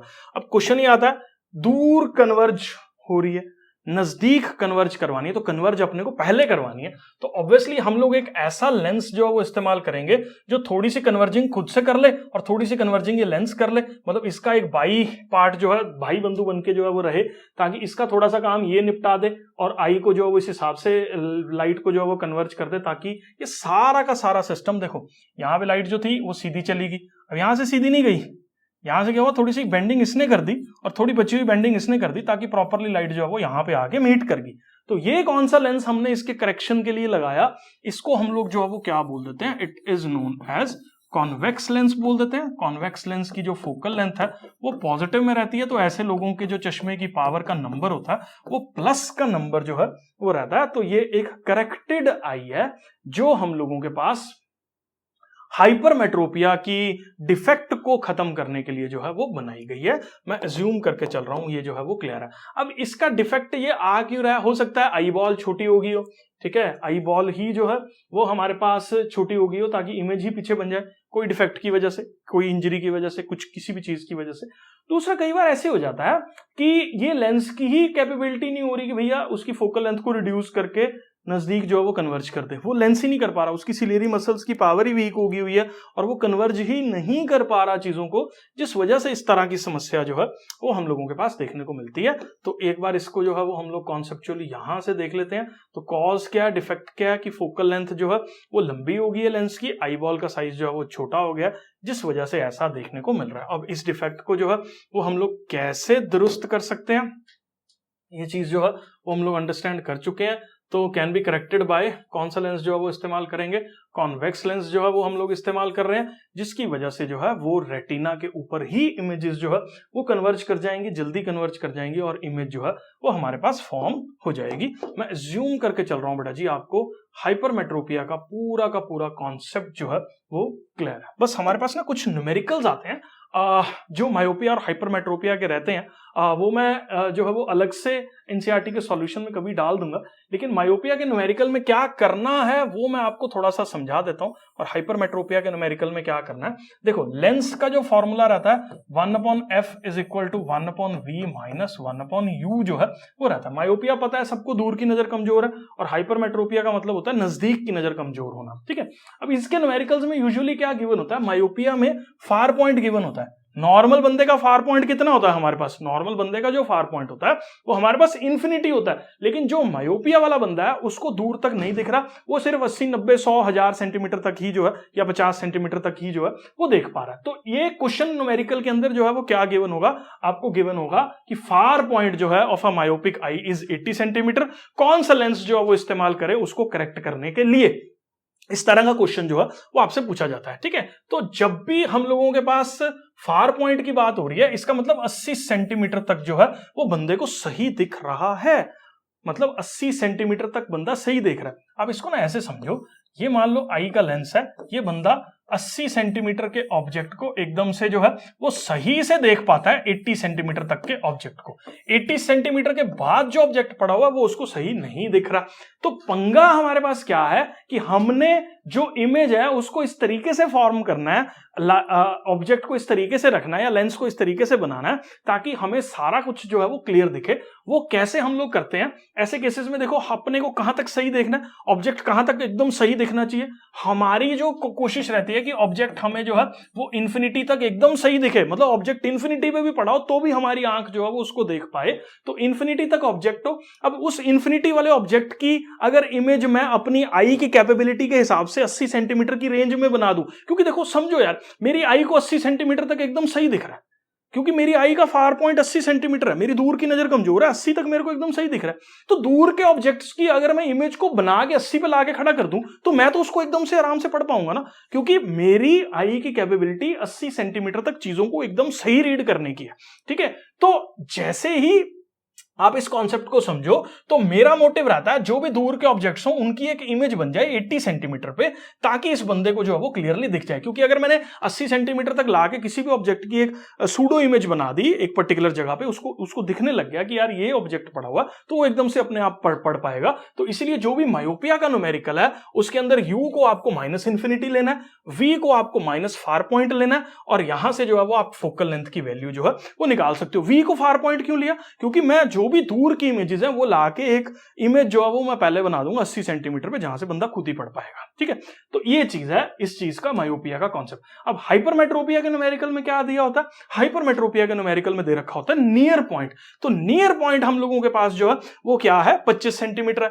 तो इस बंदे को जो है वो नियर पॉइंट से ज्यादा जो है वो नॉर्मल नियर पॉइंट हमारे पास कितना रहता है 25 सेंटीमीटर रहता है, लेकिन डिफेक्टेड आई का जो नियर पॉइंट है वो 40 सेंटीमीटर जो है वो दे रखा है। तो इसका न्यूमेरिकल जो है वो कैसे करना है, इसका न्यूमेरिकल आप ऐसे समझो, इसको आप ऐसे देखो 40 सेंटीमीटर तक इस आई को जो है वो क्लियर दिख रहा है, कितने 40 तक नजदीक, 40 से नजदीक वाला नहीं देख पा रहा ना, पंगा कहां पे हो रहा है नजदीक वाले पे हो रहा है ना। तो जो नजदीक का नहीं देख पा रहा तो नजदीक की सारी इमेज को उठा के यहां बना दो ना, तो नजदीक की सारी इमेज उठा के अगर मैं 40 पे बना दूं किसी लेंस के इस्तेमाल से, तो मेरा काम खत्म हो गया। मतलब 40 के नीचे का देखने के लिए जो भी 40 के अंदर की इमेजेस थी वो मैंने उठा के कहां बना दी, मैंने उठा के जो है वो 40 पे बना दी। तो यही कॉन्सेप्ट है इसका। इसमें मैंने ये मान लिया कि ऑब्जेक्ट जो है वो -25 पे है, क्योंकि नजदीक वाले ऑब्जेक्ट्स को उठा के उसकी इमेज मैंने कहां बनानी है, -40 पे बनानी है। -40 पे क्यों बनानी है, क्योंकि -40 तक उसको सही दिख रहा है, और 40 को माइनस का क्यों लिया, क्योंकि ये लेफ्ट साइड पे जो है वो लाई कर रहा है, तो इसीलिए यहां पे -40 का ले लिया। इन दोनों को सॉल्व करके मैं जो है वो फोकल लेंथ की वैल्यू जो है वो निकाल सकता हूं। तो ये कॉन्सेप्ट था, मेरे को जरूरी लगा, तो मैंने यहां पे जो है वो लेक्चर में डिस्कस कर लिया। नेक्स्ट डिफेक्ट जो आई के अंदर आ रहा है, जो एज के साथ सब लोगों के अंदर जो है वो आना ही आना है, क्योंकि जैसे जैसे जो है वो जिंदगी ढल रही है, बॉडी के जो स्ट्रक्चर्स हैं, बॉडी की जो चीजें हैं, वो धीरे धीरे पुरानी होती रहती हैं, और बहुत सारे डिफेक्ट्स जो है वो ओल्ड एज के साथ बॉडी के अंदर जो है वो आते रहते हैं। तो एक और इसी तरह का डिफेक्ट है हम लोगों के पास, जिसको आईज का डिफेक्ट बोलते हैं हम लोग, और ये है हमारे पास क्या, प्रेस बायोपिया जो है वो इसको बोल देते हैं। तो इसमें क्या रहता है, हमारी एज रिलेटेड ये प्रॉब्लम है, और इसमें होता क्या है कि आई की लेंस की जो एबिलिटी है ना चीजों को फोकस करने की, चाहे वो नजदीक की ऑब्जेक्ट जो है वो पड़ी हो, चाहे वो दूर का जो है वो हो, वो आई की कैपेबिलिटी ही जो है वो लूज हो जाती है। मतलब आई अपने आप को इतना कैपेबल नहीं बना पाती कि वो जो है वो नजदीक का, दूर का, सब जगह का जो है वो प्रॉपरली देख पाए। ठीक है, क्योंकि फोकल लेंस की जो है वो एडजस्ट होनी बंद हो जाती है 40s के मिड के बाद, जो है ये प्रॉब्लम जो है वो देखने को मिलती है। ठीक है, तो जिसमें यूजुअली आदमी की दोनों नजर जो है वो कमजोर हो जाती हैं, मायोपिया भी हो जाता है, हाइपरमेट्रोपिया भी जो है वो हो जाता है, ना नजदीक का सही दिख रहा होता है, ना जो है वो दूर का सही दिखता है। तो ये यूजुअली जो है वो रहता है। तो इस तरह के लोगों को यूजुअली, क्योंकि लेंस की फ्लेक्सिबिलिटी ओवर टाइम जो है वो कम हो जाती है, ठीक है, और जिसकी वजह से ये प्रॉब्लम जो है वो आती है। तो हम लोगों को इसका जो हल है वो यूजुअली क्या रहता है, आजकल तो वैसे ये टेक्निक नहीं यूज होती है, नए लेंसेज जो है वो आ गए हैं। तो पहले हमारे पास ना बाई फोकल लेंसेज रहते थे। ये लेंस रहता था फॉर दूर का देखने के लिए, ठीक है, और ये लेंस रहता था हमारे पास नियर का देखने के लिए, और ये लेंस हम लोगों के पास क्या रहता था, फार का देखने के लिए जो है वो रहता था। दूर का देखने के लिए ऊपर वाला यूज करते थे, लेंस के अंदर ही जो है अभी भी बहुत सारे जो है वो लोग ऐसे वाले लेंसेज जो है वो बनाते हैं, लेकिन आजकल डुअल टेक्नोलॉजी जो है वो आ गई हुई है, जिसमें एक ही लेंस के अंदर सेक्शंस हैं, मतलब सेक्शंस ऐसे विजिबल नहीं है, लेकिन उसका डिजाइन ही कुछ इस तरीके का कि ऊपर वाला सेक्शन जो है जब आप देख रहे हो तो आपको दूर का जो है वो क्लियर दिख रहा है, और नजदीक वाला जब आप रीड कर रहे हो, क्योंकि यूजुअली जब हम नजदीक वाला पढ़ रहे होते हैं तो हमारे आई का ये वाला सेक्शन जो है वो वर्किंग में रहता है, ठीक है, मतलब लेंस का जो है, तो इसीलिए, और जब हम दूर देख रहे होते हैं तो ये ऊपर वाला जो है वो वर्किंग में रहता है। ठीक है, तो इस हिसाब से इस लेंस को जो है वो डिजाइन किया जाता है, क्योंकि प्रेस ब्रायोपिया में लेंस अपनी कैपेबिलिटीज लूज कर देता है, सिलेरी मसल्स की पावर ही नहीं रहती है चीजों को जो है वो सर्टेन जो है वो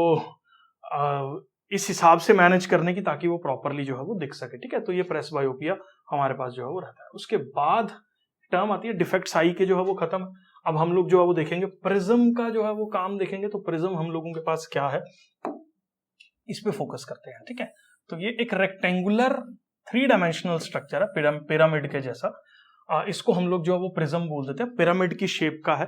इट इज 2D, बट वो 3D जो है वो फिगर के अंदर रहता है। और ये जो दो सरफेसेस जिसके बीच में से लाइट पास करती है, उसको हम लोग जो है वो अपने पास क्या बोल देते हैं, एंगल ऑफ प्रिज्म जो है वो बोल देते हैं। ठीक है, तो ये मेरे पास ए से रिप्रेजेंट कर रहा हूं, और दिस इज बेसिकली हम लोगों के पास क्या है, ये एंगल ऑफ प्रिज्म जो है वो हम लोगों के पास ये है। ठीक है, क्योंकि मान लो मैं लाइट ऐसे फॉल करवा रहा हूं, तो इस सेक्शन से लाइट एंटर कर रही है और इस सेक्शन से लाइट एंटर कर रही है, तो ये एक जो दो सेक्शंस के बीच में से लाइट एंटर कर रही होती है, वो दो सरफेसेस आपस में जो एंगल बना रहे होते हैं, उसको हम लोग एंगल ऑफ प्रिज्म जो है वो बोलते हैं। जैसे फॉर एग्जांपल यहां पे देखो, ये लाइट ने जो है वो इस तरीके से इसके ऊपर जो है वो फॉल किया। ठीक है, तो इस पर्टिकुलर लाइट को हम लोग अपने पास क्या बोल देंगे, इंसिडेंट रे जो है वो बोल देंगे, क्योंकि ये रे इसके ऊपर जो है वो फॉल की है। अब ये जो सेक्शन है ये थोड़ा सा हार्ड मटेरियल है, डेंजर मीडियम है। ठीक है, जैसे कि हम लोगों ने मान लिया कि ग्लास है, जिसका रिफ्रैक्टिव इंडेक्स जो है that is greater than the refractive index of क्या, एयर। ठीक है, ये रिफ्रैक्टिव इंडेक्स ऑफ ग्लास है, जिस वजह से क्या होगा, मैं यहां पे क्या कर रहा हूं, एक नॉर्मल ड्रॉ कर रहा हूं परपेंडिकुलर टू द सरफेस। इसको हम लोग जो है वो अपने पास नॉर्मल बोलते हैं, जो भी सरफेस के परपेंडिकुलर वाला पार्ट होता है पॉइंट ऑफ इंसिडेंस पे। ये हमने लाइट चैप्टर के बेसिक्स में जो है वो तुम लोगों ने पढ़ा है। और यहां पे लाइट की बेंडिंग होगी, क्योंकि लाइट जब रेयरर से, क्योंकि this particular medium is a rarer medium, और लाइट जब भी रेयर से डेंजर में एंटर कर रही है ना, light will bend towards the normal. तो लाइट जो है वो नॉर्मल की, जैसे ऐसे जाना था लाइट को, लेकिन लाइट बेंड करगी नॉर्मल की तरफ, तो ये लाइट जो है वो नॉर्मल की तरफ बेंड करगी। दिस इज नोन एज, ये कौन सी रे जो है वो हमारे पास होगी, रिफ्रैक्टेड रे जो है ये हम लोगों के पास होगी। ठीक है, उसके बाद क्या हुआ, ये रिफ्रैक्टेड रे इस पर्टिकुलर पॉइंट पे स्ट्राइक की, ये मेरे पास जो है वो पॉइंट ऑफ इंसिडेंस हो गया नॉर्मल वाला। अब यहाँ पे क्या होगा, light denser to rare medium enter कर रही है, जिससे ये अवे बाहर की तरफ जो है वो जाएगी, और जिसको हम लोग जो है वो अपने पास क्या बोल देते हैं, it is known as emergent ray जो है वो इसको हम लोग बोल देते हैं। ठीक है, और ये भी हमारे पास क्या है, नॉर्मल है। This is incident ray, refracted ray and emergent ray जो है ये हमारे पास होगी। Angle which the incident ray makes with the normal is known as angle of incidence, तो ये हमारे पास एंगल ऑफ इंसिडेंस हो गया। Angle which the refracted ray makes with the normal is known as angle of refraction. ठीक है, अब यहां पे ये इसका एंगल ऑफ इंसिडेंस हो गया और ये यहां पे एंगल ऑफ रिफ्रैक्शन हो गया। इसको मैंने एंगल ऑफ इमर्जेंस ई से जो है वो यहां पे रिप्रेजेंट कर दिया। ठीक है, और ये इसका एंगल ऑफ इंसिडेंस है, जो कि एक नॉर्मल प्रिज्म के अंदर आर के ही बराबर जो है वो रहता है। ठीक है, तो ये एक रे किस तरह से एक प्रिज्म पे फॉल करके कैसे बेंडिंग जो है वो शो कर रही है, वो मैंने यहाँ पे जो है वो आपको बताया। अब इसके अंदर एक चीज बड़ी जरूरी है समझनी, कि अगर यहाँ पे प्रिज्म ना पड़ा होता तो क्या होता, ये रे जो है वो यहाँ से सीधी निकल जाती। ठीक है, क्योंकि यहाँ पे प्रिज्म था नहीं, कोई बेंडिंग वेंडिंग होनी ही नहीं थी रे की, रे ने ऐसे आना था और ऐसे ही सीधे निकल जाना था। और ये रे को अगर मैं पीछे की तरफ एक्सटेंड करूं तो ये रे कुछ ऐसे जो है वो इसको कट कर रही होती। तो ये जो एंगल बना ना, ये वाला, इसको मैं डेल्टा से रिप्रेजेंट कर रहा हूं, and this is known as angle of क्या, डेविएशन। ये हम लोगों के पास जो है वो क्या हो गया, एंगल ऑफ डेविएशन जो है वो हो गया। इसको एंगल ऑफ डेविएशन हम लोगों ने जो है वो क्यों बोला, क्योंकि ये राइट की रे ऐसे आ रही थी जब प्रिज्म नहीं था, लेकिन प्रिज्म होने की वजह से ये ऐसे वाली रे ऐसे बेंड कर गई। कितना बेंड कर गई, ऐसे आ रही थी ऐसे बेंड कर गई, तो कितना एंगल पूरी की पूरी रे बेंड करी है इंसिडेंट से इमर्जेंट बनने में। उस चीज को जो है वो हम लोग अपने पास क्या बोल देते हैं, एंगल ऑफ डेविएशन जो है वो बोल देते हैं। काफी इंपॉर्टेंट कॉन्सेप्ट है और इसका रे डायग्राम पेपर में जो है वो बनाने के लिए आ जाता है। मैं यहां से कॉन्सेप्ट जो है वो आपको शो कर रहा हूं। तो ये एक एंगल होता है जो कि इंसिडेंट रे इमर्जेंट रे के साथ बना रही है। ठीक है, ये मैंने आपको अभी जो है वो इस पर्टिकुलर जगह पे समझा दिया। ये मेरे पास एक इंसिडेंट रे आ रही थी और ये मेरे पास एक इमर्जेंट रे जा रही थी। ये एंगल ऑफ डेविएशन जो है वो होता है। और ये एंगल ऑफ प्रिज्म है। ठीक है, और प्रिज्म एक पिरामिडिक स्ट्रक्चर है, ग्लास से बना हुआ, जिसके सरफेसेस के अंदर से लाइट जो है वो एंटर करके ट्रांसफर जो है वो हो सकती है, मतलब it is a kind of transparent medium. ठीक है, तो ये मैं अज्यूम करके चल रहा हूं, एंगल ऑफ डेविएशन जो है वो आपको क्लियर है। उसके बाद हम लोग समझते हैं क्या, dispersion of the white light. तो ये एक फिनोमेना काफी ज्यादा इंपॉर्टेंट है और इसकी अंडरस्टैंडिंग के लिए सबसे पहले हम लोग एक वर्ड को अंडरस्टैंड करेंगे जो मैंने यहां पे हाईलाइट किया, जिसका नाम है क्या, डिस्पर्शन।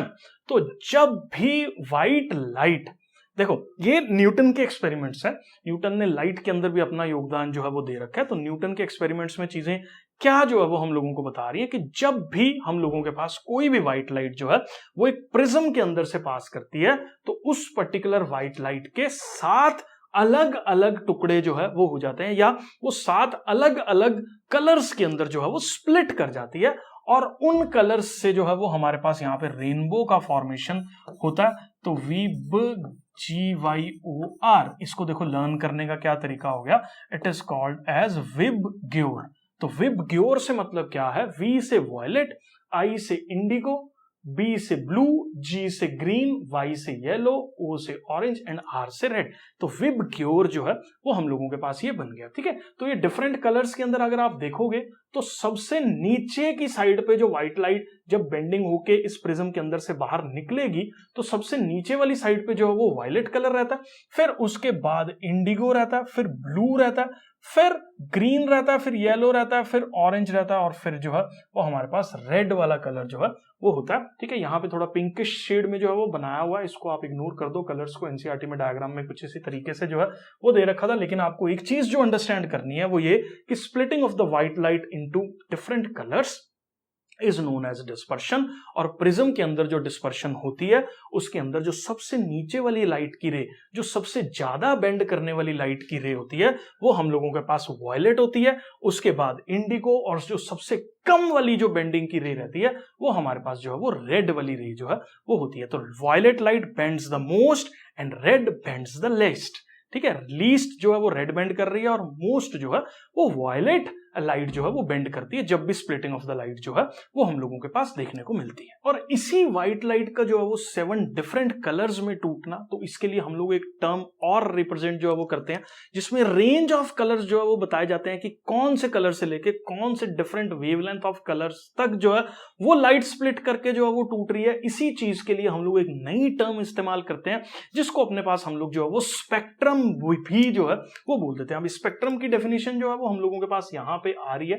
तो ये बैंड ऑफ 7 कलर्स है जिसको हम लोग जो है वो स्पेक्ट्रम बोल देते हैं। ठीक है, अब क्वेश्चन ये आता है हमारे पास कि ये कॉज क्या है डिस्पर्शन का, मतलब व्हाइट लाइट जब भी प्रिज्म के साथ जो है वो स्ट्राइक कर रही है तो क्यों 7 डिफरेंट कलर्स में जो है वो स्प्लिट कर रही है। तो हम लोग अगर इस चीज को अंडरस्टैंड करें तो कॉज ऑफ जो डिस्पर्शन है वो सबसे बड़ा रीजन इसका ये है क्योंकि हर एक कलर की अपनी एक वेवलेंथ है और अपनी एक फ्रीक्वेंसी है। ठीक है, तो अपनी वेवलेंथ और अपनी फ्रीक्वेंसी होने की वजह से वो जो डिफरेंट मटेरियल्स के साथ जब स्ट्राइक कर रही है लाइट, तो डिफरेंट टाइप की वेवलेंथ होने की वजह से जो मटेरियल का इंपैक्ट आ रहा है लाइट की वेव्स के ऊपर या लाइट की रेज के ऊपर, उसमें हर एक कलर की वेवलेंथ अलग होने की वजह से वो डिफरेंट रिफ्रैक्टिव इंडेक्स जो है वो कॉज कर रही होती है। क्योंकि देखो मटेरियल के साथ लाइट इंटरेक्ट कर रही है, मटेरियल की इंटरेक्शन वेवलेंथ और फ्रीक्वेंसी पे डिपेंड करती है। जिस लाइट की वेवलेंथ और फ्रीक्वेंसी अलग है तो उसका मटेरियल के साथ इंटरेक्शन भी अलग होना है। वेलोसिटीज नो डाउट सबकी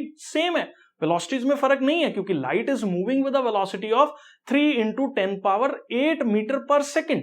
वेलोसिटी सारी लाइट की सेम है, सारे कलर्स की सेम है, लेकिन वेवलेंथ और फ्रीक्वेंसी अलग अलग होने की वजह से उसका मटेरियल्स के साथ जो इंटरेक्शन रहता है वो डिफरेंट होने की वजह से उसकी बेंडिंग भी अलग होती है क्योंकि हर लाइट का कलर डिफरेंट तरीके से मटेरियल के साथ जो है वो इंटरेक्ट करता है। तो वॉयलेट लाइट की जो बेंडिंग है या इंटरेक्शन है वो मटेरियल से बहुत ज्यादा इंटरेक्ट करने की वजह से मटेरियल उसको जो है वो ज्यादा बेंड कर देता है, और लाइट का जो रेड कलर होता है उसकी मटेरियल के साथ इंटरेक्शन उस हिसाब से नहीं होती, इसलिए उसके अंदर बेंडिंग जो है वो कम देखने को मिलती है। और अगर आप इस चीज को अंडरस्टैंड करो तो वॉयलेट की जो रिफ्रैक्टिव इंडेक्स की वैल्यू है, मतलब वॉयलेट के लिए जो बेंडिंग हो रही है that is the most, and जो रेड के लिए हमारे पास बेंडिंग हो रही है that is the least bending of light. इसका मतलब रेड के लिए जो रिफ्रैक्टिव इंडेक्स उसी सेम मटेरियल का है वो अलग तरीके से जो है वो एक्ट कर रहा है। अगर हम लोग जो है वो इसको यहां से अगर रीड करें लाइन बाय लाइन तो आप इस चीज को जो है वो अंडरस्टैंड करोगे। तो डिफरेंट कलर सेम स्पीड पे मूव कर रहे हैं बट रिफ्रैक्टिव इंडेक्स जो है वो अलग अलग होगा क्योंकि रिफ्रैक्टिव इंडेक्स जो है वो फ्रीक्वेंसीज और वेवलेंथ्स के ऊपर जो है वो डिपेंड करता है, जिससे डिफरेंट कलर्स जो है वो डिफरेंट डेविएशंस को जो है वो शो करते हैं। मैंने सारा एक्सप्लेन कर दिया, और हेंस जो डिफरेंट कलर्स हैं वो डिफरेंट डायरेक्शंस में जो है वो इमर्ज होते हैं। अब जब न्यूटन ने देखा कि लाइट 7 अलग अलग कलर्स के अंदर स्प्लिट हो रही है, तो एक व्हाइट लाइट से 7 डिफरेंट कलर्स हम लोग अगर फॉर्म कर रहे हैं तो क्या उन 7 डिफरेंट कलर्स से कंबाइन करके फिर से हम लोग जो है वो क्या व्हाइट लाइट जो है वो बना सकते हैं। तो न्यूटन ने कुछ एक्सपेरिमेंट्स भी इसके लिए जो है वो करे हैं। ठीक है, जिसमें उसने एक जो है वो एक सर्कुलर डिस्क टाइप का स्ट्रक्चर लिया जिसके ऊपर 7 डिफरेंट कलर्स जो है वो इक्वल प्रोपोर्शंस के अंदर जो है वो बना दिए, वही वीबग्योर वाले। ठीक है, GYOR। ठीक है, और इसको जो है वो घुमा दिया, और जैसे ये घूमा ये सारे कलर्स लाइट के जो है वो एक दूसरे के साथ मिक्स किए, काफी तेजी से जो है वो घुमाया, और ये डिस्क अपने को जो है वो व्हाइट कलर की अपीयर होने लग जाती है। तो ये एक कॉन्सेप्ट था जिसको इसने एक और तरीके से जो है वो प्रूव किया कि व्हाइट लाइट को प्रिज्म के अंदर से पास किया, लेकिन व्हाइट लाइट जो है वो स्प्लिट करके किस किस कंपोनेंट में स्प्लिट करके, वायलेट और रेड में। वायलेट की बेंडिंग ज्यादा हुई थी, रेड की बेंडिंग कम हुई थी, और फिर से उसने क्या किया, एक प्रिज्म यहां पे रख दिया उल्टी डायरेक्शन में, जिसका जो एंगल ऑफ प्रिज्म था वो नीचे की साइड पे जो है वो बन रहा था और इसका ऊपर की साइड पे बन रहा था। और जैसे ये लाइट जो है वो फिर से यहां पे कंबाइन की तो रेड और वायलेट ने मिलके हमारे पास फिर से जो है वो व्हाइट लाइट का फॉर्मेशन कर दिया। और ये एक रिकॉम्बिनेशन ऑफ लाइट का कॉन्सेप्ट हो गया कि लाइट अगर हमारे पास डिफरेंट कलर्स के अंदर जो है वो स्प्लिट कर रही है, वो फिर दोबारा से जो है वो अगर देखा जाए तो फिर से व्हाइट लाइट के अंदर जो है वो कन्वर्ट हो रही है। ठीक है, तो यहाँ पे लाइट व्हाइट में कन्वर्ट होगी, व्हाइट ही जो है वो इसके ऊपर फॉल कर रही थी, different sections of the prism से टकरा के लाइट ने अपना कलर जो है वो चेंज कर लिया। तो न्यूटन का लॉ क्या बोलता है, न्यूटन ने क्या बोला कि ऑब्टेन स्पेक्ट्रम, पहले उसने ऑब्टेन किया, उसने स्प्लिट की व्हाइट लाइट, फिर उसने रिपीट किया एक्सपेरिमेंट दूसरा प्रिज्म उल्टा यूज करके, और उसने ये देखा कि लाइट जो है वो फिर से इमर्ज हो रही है सेम ही व्हाइट कलर के अंदर। तो लाइट पहले डाइवर्ज हुई, डिस्पर्शन जो है वो देखने को मिली, फिर सारे कलर्स ने आपस में कंबाइन करके फिर दोबारा से जो है वो व्हाइट लाइट का फॉर्मेशन हमारे पास यहाँ पे जो है वो कर दिया। कितना ब्यूटीफुल पिक्चर है। जो नेक्स्ट कॉन्सेप्ट का अपने को जो है वो समझना है, वो रेनबोज एक बहुत ही ब्यूटीफुल फिनोमेना है जो नेचर के अंदर जो है वो परसिस्ट करता है, और हम लोगों के पास जो है वो इस चीज को अंडरस्टैंड करना जो है वो देखना पड़ेगा कि व्हाइट लाइट जो स्प्लिट कर रही है डिफरेंट कलर्स में, वो रेनबो के फॉर्मेशन में जो है वो कैसे हेल्प जो है वो कर रही है। ठीक है, तो व्हाइट इसका सिंपल सा कॉन्सेप्ट आप ऐसे समझो कि अब ये प्रिज्म तो देखो इतनी बड़ी नेचर के अंदर हम लोग नहीं रख सकते कि हम लोग जो है वो सनलाइट से आके एकदम से जो बहुत बड़े लेवल पे पूरे रेनबो का फॉर्मेशन कर दें, लेकिन जब बारिश होती है ना तो यूजुअली जो वाटर ड्रॉपलेट्स होती हैं, water droplets itself acts as a prism की तरह ही एक्ट करती हैं, जिसमें लाइट जो है वो फॉल करती है, लाइट जो वो बेंड करती है, लाइट जो है वो डिफरेंट कलर्स में जो है वो स्प्लिट करती है, और पूरी की पूरी लाइट जो है वो फैल के डिफरेंट कलर्स, 7 अलग अलग कलर्स को जो है वो फॉर्म कर देती है। तो ये एक रेनबो के फॉर्मेशन का मैकेनिज्म रहता है जिसमें water droplet is acting as a prism, जो व्हाइट लाइट का कलर जो है उसको स्प्लिट करके 7 डिफरेंट कलर्स के अंदर जो है वो स्प्लिटिंग उसकी कर देती है। तो इसके डायग्राम से जो है वो मैं आपको यहां पे समझाता हूं कि रेनबो का फॉर्मेशन जो है वो हमारे पास किस तरीके का जो है वो हो रहा है। तो सबसे पहले सनलाइट आई, सनलाइट के आते ही सनलाइट जो है जैसे ही प्रिज्म के रेन ड्रॉप के इसमें एंटर करेगी, तो यहीं पर इसका, क्योंकि मटेरियल का इंटरेक्शन अलग अलग तरीके से होगा, तो स्प्लिटिंग जो है वो लाइट की यहाँ पे जो है वो देखने को मिल जाएगी। तो यहीं पे लाइट जो है वो 2 अलग अलग पार्ट्स में स्प्लिट करगी। ठीक है, अब इस पर्टिकुलर जगह पे लाइट इस एंगल से स्ट्राइक करेगी कि यहाँ पे जो है वो टोटल इंटरनल रिफ्लेक्शन हो जाए। अब ये टोटल इंटरनल रिफ्लेक्शन मैं आपको समझा देता हूं पहले, क्योंकि यहाँ पे ना इस डायग्राम में बहुत सारी चीजें हैं जो टेक प्लेस कर रही हैं। तो पहले आप टोटल इंटरनल रिफ्लेक्शन जो है वो समझो। देखो, ये मान लीजिए हमारे पास कौन सा मीडियम है, डेंजर मीडियम है, और ये हमारे पास कौन सा मीडियम है, रेयर मीडियम है। ठीक है, मान लो लाइट एक यहां से फॉल करती है डेंजर से रेयर, तो लाइट विल बेंड, कॉन्सेप्ट बोलता है क्या, away from the normal. Light away from the normal जो है वो बेंड करती है। अब अगर मैं क्या करूं, आप एक चीज को अंडरस्टैंड करो, ये वाला एंगल बढ़ा दूं, एंगल ऑफ इंसिडेंस, तो लाइट और बेंड कर जाएगी। तो एक ऐसा मोमेंट आएगा कि लाइट अंदर ही रिफ्लेक्ट कर जाएगी, ऐसे। ठीक है, मैंने एंगल बढ़ा दिया, लाइट अंदर ही रिफ्लेक्ट करगी। तो इस फिनोमेना को या इस एंगल को जहां पे लाइट अंदर ही रिफ्लेक्ट कर जाती है, इसको जो है वो हम लोग टोटल इंटरनल रिफ्लेक्शन का फिनोमेना जो है वो बोलते हैं। तो लाइट अंदर से ट्रैवल करी और अंदर के अंदर ही पानी ने ही लाइट को जो है वो रिफ्लेक्ट कर दिया, this is called as total internal reflection. अब आगे चलते हैं हम लोग इस पर्टिकुलर कॉन्सेप्ट में फिर से, और यहां पे क्या चीज जो है वो देखने को मिल रही है, यहां पे सनलाइट जो है वो डिस्पर्शन के फिनोमेना की वजह से लाइट जो है वो हमारे पास क्या हुआ, 7 कलर्स के अंदर जो है वो क्या करगी, स्प्लिट जो है वो करगी। ठीक है, उसके बाद इस पर्टिकुलर जगह पे हम लोगों के पास जो है वो क्या हो रहा है, इस पर्टिकुलर जगह पे हो रही है TIR। TIR मतलब इंटरनल, टोटल इंटरनल रिफ्लेक्शन जो है वो लाइट का यहां पे हमारे पास जो है वो देखने को मिला। लाइट यहां पे जो है वो रिफ्लेक्ट की, फिर दोबारा से इस पर्टिकुलर जगह पे लाइट जब टकराई और यहां से लाइट जो है वो डिफरेंट कलर्स के अंदर जो है वो स्प्लिट करके बाहर की साइड पे जो है वो निकल गई। तो अगर आप देखो ध्यान से थोड़ा सा, तो रेनबो के फॉर्मेशन में एक तो टोटल इंटरनल रिफ्लेक्शन काम कर रही है, दूसरा जो है वो यहाँ पे रिफ्रैक्शन ऑफ लाइट भी जो है वो देखने को मिल रहा है। रिफ्रैक्शन क्यों हो रहा है, क्योंकि यहाँ पे लाइट करी, यहाँ देखो लाइट की बेंडिंग जो है वो देखने को मिल रही है, रिफ्रैक्शन भी हो रही है। एक और चीज यहां पे हो रही है, डिस्पर्शन भी हो रहा है। डिस्पर्शन क्यों हो रहा है लाइट का, क्योंकि लाइट ही जो है वो किसमें 7 डिफरेंट कलर्स के अंदर जो है वो हमारे पास स्प्लिट कर रही है।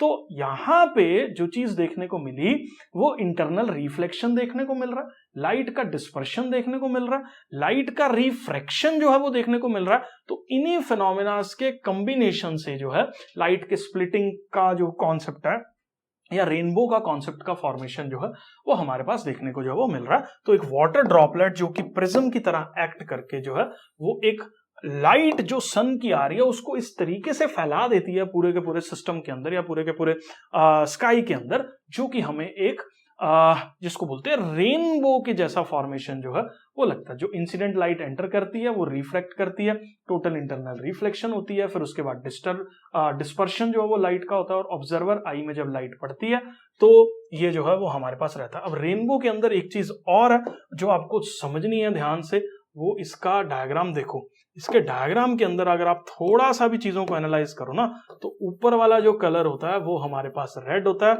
और रेनबो के जो नीचे वाला कलर होता है वो हम लोगों के पास वायलेट कलर जो है वो होता है। ठीक है, तो ऊपर टॉप वाला रेड कलर रहता है और सबसे नीचे वाला जो कलर है वो वायलेट कलर जो है वो होता है रेनबो के फॉर्मेशन के अंदर। ये चीज जो है वो आपको समझनी है। तो red colour is on the top and violet colour जो है वो हमारे पास सबसे बॉटम पे जो है वो रहेगा। उसके बाद बेटा जी हम लोग बात करेंगे किसकी, एटमॉस्फेरिक रिफ्रैक्शन की। नेक्स्ट टॉपिक जो है वो हम लोग एटमॉस्फेयर में रिफ्रैक्शन का जो है वो कॉन्सेप्ट को अंडरस्टैंड करने वाले हैं। क्योंकि देखो अब अगर आप एक चीज अंडरस्टैंड करो, ये हम लोगों की अर्थ है और अर्थ के ऊपर जो है वो ग्रेविटी एग्जिस्ट करती है। ठीक है, अब इस ग्रेविटी के एग्जिस्ट करने की वजह से जो तो चीजें अर्थ के साथ सटी हुई हैं, बिल्कुल अर्थ के बगल में या अर्थ के ऊपर जो है वो नजदीक प्रेजेंट है, वो चीजों की जो डेंसिटी है वो हम लोगों के पास कंपैरेटिवली ज्यादा है। कारण क्या है इस चीज का, क्योंकि जैसे ही चीजें अर्थ के साथ प्रेजेंट होती है तो ग्रेविटी का एक इंपैक्ट जो है वो जो भी पार्टिकल्स हवा के अंदर प्रेजेंट होते हैं उनके ऊपर रहता है, जिस वजह से हम लोगों के पास जो पार्टिकल है वो अर्थ के साथ ही सट के जो है वो लगा हुआ है। ठीक है, मतलब अर्थ के नजदीक और पास में जो है वो रहने की कोशिश कर रहा है because of the presence of gravity. ठीक है, दूसरा, जो अर्थ से डिस्टेंस अगर हम लोग मान के चलें कि दूर होता जा रहा है या दूर जाता जा रहा है, तो हम लोगों के पास उन पर्टिकुलर जगहों पे जो ग्रेविटी की जो इंपैक्ट है वो कम होती रहेगी, जिस वजह से यहां पे जो एयर का जो लेवल है, डेंसिटी की अगर हम लोग बात करें तो वो कम डेंस होगी एज कंपेयर टू जो नजदीक है। तो यहां पे चीजों की अगर बात की जाए तो चीजें हमारे पास ज्यादा क्या रहेंगी, डेंस रहेंगी, और यहां पे अगर बात की जाए तो चीजें हम लोगों के पास क्या रहेंगी, लेस डेंस जो है वो रहेंगी। तो धीरे धीरे रिफ्रैक्टिव इंडेक्स, क्योंकि ज्यादा डेंस चीजों का मतलब है कि रिफ्रैक्टिव इंडेक्स ज्यादा है, और यहां पे कम डेंस चीजें हैं इसका मतलब रिफ्रैक्टिव इंडेक्स कम है। क्योंकि अर्थ के बगल में बिल्कुल जो पास में अगर मैं अर्थ के रहूंगा तो ऑब्वियसली डेंसिटी ज्यादा है। क्यों डेंसिटी ज्यादा है, क्योंकि ग्रेविटी चीजों को अपनी तरफ जो है वो खींच रही है। ठीक है, तो जैसे ही लाइट इसके ऊपर एंटर कर रही है, मान लो यहां पे एंटर कर रही है, लाइट बेंड होती रहेगी होती रहेगी होती रहेगी, क्योंकि लाइट का एक सिंपल सा कॉन्सेप्ट है, जब भी लाइट जो है वो एक रेयरर से कहां पे एंटर करेगी, डेंजर मीडियम में एंटर करेगी, तो लाइट विल बेंड जो है वो हम लोगों के पास ये लाइट है। ठीक है, और ये जो है वो मीडियम है, ये हमारे पास क्या होगी, नॉर्मल होगी। तो light will bend towards the normal, towards the normal bending जो है वो लाइट की होनी है। ये कॉन्सेप्ट से लाइट बेंड कर रही है। ठीक है, अब यहां पे हो क्या रहा है, बाहर से लाइट आ रही है, सन से लाइट जो है वो आ रही है, ट्रैवल कर रही है, ऊपर जो है वो वैक्यूम में लाइट सीधी ट्रैवल कर रही है। जैसे अर्थ के एटमॉस्फेयर में एंटर करी, यहां पे चीजें लेस डेंस है, लेकिन मोर डेंस होती जा रही है होती जा रही है होती जा रही है, तो लाइट बेंड करती जा रही है टुवर्ड्स द नॉर्मल, नॉर्मल करके लाइट इस तरह से जो है वो हमारे ऊपर जो है या अर्थ के ऊपर जो है वो फॉल कर रही है। तो लाइट अर्थ के ऊपर फॉल करती करती बेंड जो है वो हो जाती है। तो इसी को हम लोग एटमॉस्फेयर की रिफ्रैक्शन जो है वो बोलते हैं, क्योंकि एटमॉस्फेयर में ऑप्टिकल डेंसिटीज हाइट पे जाते जाते कम हो जाती हैं, नजदीक अर्थ के जो है वो ज्यादा रहती हैं, जिससे लाइट जो है वो बेंड करती है। तो इसी चीज को जो है वो हम लोग एटमॉस्फेरिक रिफ्रैक्शन जो है वो बोल देते हैं। तो रिफ्रैक्शन ऑफ द लाइट जो कि अर्थ के एटमॉस्फेयर में, क्योंकि ऑप्टिकल डेंसिटी वेरी कर रही है, ऑप्टिकल डेंसिटी से मतलब होता है रिफ्रैक्टिव इंडेक्स जो है वो वेरी कर रहा है, जिस वजह से जो है वो ऐसा हो रहा है। तो इसकी वजह से अपने को जो एपरेंट पोजीशन है स्टार की वो भी अलग दिखती है। इस चीज को जो है एपरेंट पोजीशन स्टार छोड़ो, बहुत नजदीक वाला स्टार, इवन मैं अगर सन की बात भी करूं तो भी हम लोगों को जो है वो मान लीजिए ये हमारे पास क्या है, सन है। ठीक है, और यहां से अर्थ का एटमॉस्फेयर शुरू हो गया और धीरे धीरे धीरे धीरे अर्थ का एटमॉस्फेयर जो है वो डेंजर होता जा रहा है। ठीक है, मान लो आप खड़े हो यहां पे, होगा क्या, मान लो ये सन है, यहां से एटमॉस्फेयर जो है वो अर्थ का शुरू हो रहा है और आप ये जो है वो बैठे हुए हैं, सनलाइट जो है वो मान लीजिए ऐसे जो है वो अर्थ के एटमॉस्फेयर में एंटर करेगी। अब धीरे धीरे सनलाइट जो है वो क्या करती रहेगी, बेंड करती रहेगी करती रहेगी करती रहेगी, क्योंकि ऑप्टिकल डेंसिटी जो है वो वेरी कर रही है और ये आदमी के ऊपर जो है वो फॉल की। अब इस बंदे को, जिसको लाइट को, हमें पता है कि लाइट जो है वो स्ट्रेट लाइन में ट्रैवल कर रही है, ठीक है, लेकिन इसके पास लाइट बेंड करती करती पहुंच रही है। क्यों? क्योंकि ऑप्टिकल डेंसिटी बढ़ती जा रही है। जैसे जैसे आगे जा रहे हैं या अर्थ के नजदीक आ रहे हैं, रिफ्रैक्टिव इंडेक्स की वैल्यू जो है वो बढ़ती रहती है। क्यों? क्योंकि ग्रेविटी की वजह से, ये चीज मैं एक्सप्लेन कर चुका हूं, पार्टिकल्स की डेंसिटी जो है वो इंक्रीज कर जाती है, जिस वजह से हम लोगों के पास जो है वो यहाँ पे ऑप्टिकल डेंसिटी बढ़ने की वजह से रिफ्रैक्टिव इंडेक्स काफी हो जाता है। जैसे जैसे लाइट एंटर कर रही है, लाइट जो है वो बेंड करती जा रही है करती जा रही है करती जा रही है, और इस बंदे के ऊपर लाइट जब फॉल की तो इस बंदे को ये लगेगा कि ये लाइट जो है वो कहां से आ रही है, यहां से आ रही है, ठीक है, क्योंकि हम लाइट को जो है वो स्ट्रेट लाइन में परसीव करते हैं और लाइट को कभी भी बेंड करके नहीं देखते। लाइट बेंड नहीं होती नॉर्मली। अगर मैं बात करूं कि मैं इस रूम में जो है वो वीडियो बना रहा हूं, दूसरे बगल वाले रूम में कोई जो है वो बात कर रहा, मेरे को आवाज सुनाई देगी, लाइट जो है वो दिखाई नहीं देगी, क्योंकि लाइट बेंड नहीं करती है। मैं नहीं देख सकता कि उस रूम में कोई क्या कर रहा है, लेकिन मैं इतना जरूर समझ सकता हूं कि उस रूम में कोई क्या बोल रहा है, क्योंकि साउंड ट्रैवल करती है, लाइट बेंड करके ट्रैवल नहीं करती है। जिस वजह से हम लोगों के पास ये सन है, लेकिन इसकी जो ये पोजीशन आएगी, ये मेरे पास एपेरेंट पोजीशन आएगी, ये मेरे पास जो है वो रियल पोजीशन ऑफ द सन जो है वो होगी। तो यही चीज हमारे पास स्टार्स के साथ हो रही है, क्योंकि सन इज द नियरेस्ट स्टार। हम लोगों के अर्थ के सोलर सिस्टम के अंदर सन सबसे ज्यादा नजदीक स्टार में से है। तो एक्चुअल पाथ अगर स्टार की बात की जाए तो लाइट की बेंडिंग होने की वजह से स्टार जिस पोजीशन पे होते हैं हमें उस पोजीशन पे रियली में दिखाई नहीं देते हैं। तो ये जो एक्चुअल में स्टार हमें यूनिवर्स के अंदर दिखाई दे रहे हैं, those are the apparent positions या इल्यूजन्स हैं। हमारी आंखों को जो वो लग रहा है वहां पे स्टार प्रेजेंट है, लेकिन एक्चुअल में वहां पे स्टार्स जो है वो प्रेजेंट नहीं होते। मैं ज्यूम कर रहा हूं बेटा जी, एटमॉस्फेरिक रिफ्रैक्शन का एक कॉन्सेप्ट आपको क्लियर है, और इसमें हम लोगों के पास क्या है, it is due to the atmospheric refraction है। टेम्परेचर, ऑप्टिकल डेंसिटीज जो है वो वेरी करती हैं, डिस्टेंस बहुत ज्यादा है, पॉइंट ऑब्जेक्ट्स हैं, कंटिन्यूसली जो है वो रिफ्रैक्टिव इंडेक्स चेंज होता है, जिससे वो नॉर्मल की तरफ जो है वो बेंड करते रहते हैं। और हमारे पास जो स्टार की पोजीशन आ रही होती है तो वो एक्चुअल पोजीशन हमें नहीं दिखती है, एपेरेंट पोजीशंस जो है वो हमें स्टार्स की नजर आती है। मैं ज्यूम करके चल रहा हूं, ये सारा कॉन्सेप्ट क्लियर है, स्क्रीनशॉट जो है वो आप ले सकते हैं। आगे जो है वो हम लोग बढ़ रहे हैं नेक्स्ट पर्टिकुलर कॉन्सेप्ट के अंदर। क्वेश्चन ये आता है, नेक्स्ट कॉन्सेप्ट से हम लोगों के पास तारे जो है वो क्यों जगमगा रहे हैं, ट्विंकलिंग ऑफ द स्टार्स का जो है वो क्या फिनोमेना रहता है, सन क्यों जो है वो ट्विंकल ट्विंकल नहीं करता, मून क्यों जो है वो ट्विंकल ट्विंकल नहीं कर रहा, सिर्फ स्टार्स ही क्यों जो है वो ट्विंकल कर रहे हैं, या जो वीनस है वो ट्विंकल क्यों नहीं कर रहा, जो हम लोगों को प्लैनेट जो है वो अपने सोलर सिस्टम के अंदर आकाश के अंदर दिखते हैं वो ट्विंकलिंग क्यों नहीं कर रहे, खाली स्टार्स ही क्यों ट्विंकल करते हैं। ये सब कुछ जो है वो हम अभी जो है वो समझेंगे। तो इसका फिनोमेना भी सिंपल है, और ये सारा का सारा कॉन्सेप्ट भी जो है वो हम लोगों के पास एक ही चीज के ऊपर बेस्ड है, जो कि एटमॉस्फेरिक रिफ्रैक्शन है। मान लीजिए ये हम लोगों के पास जो है वो अर्थ है, और हम लोगों को एक चीज पता है कि जो स्टार है वो बहुत ज्यादा डिस्टेंस पे है।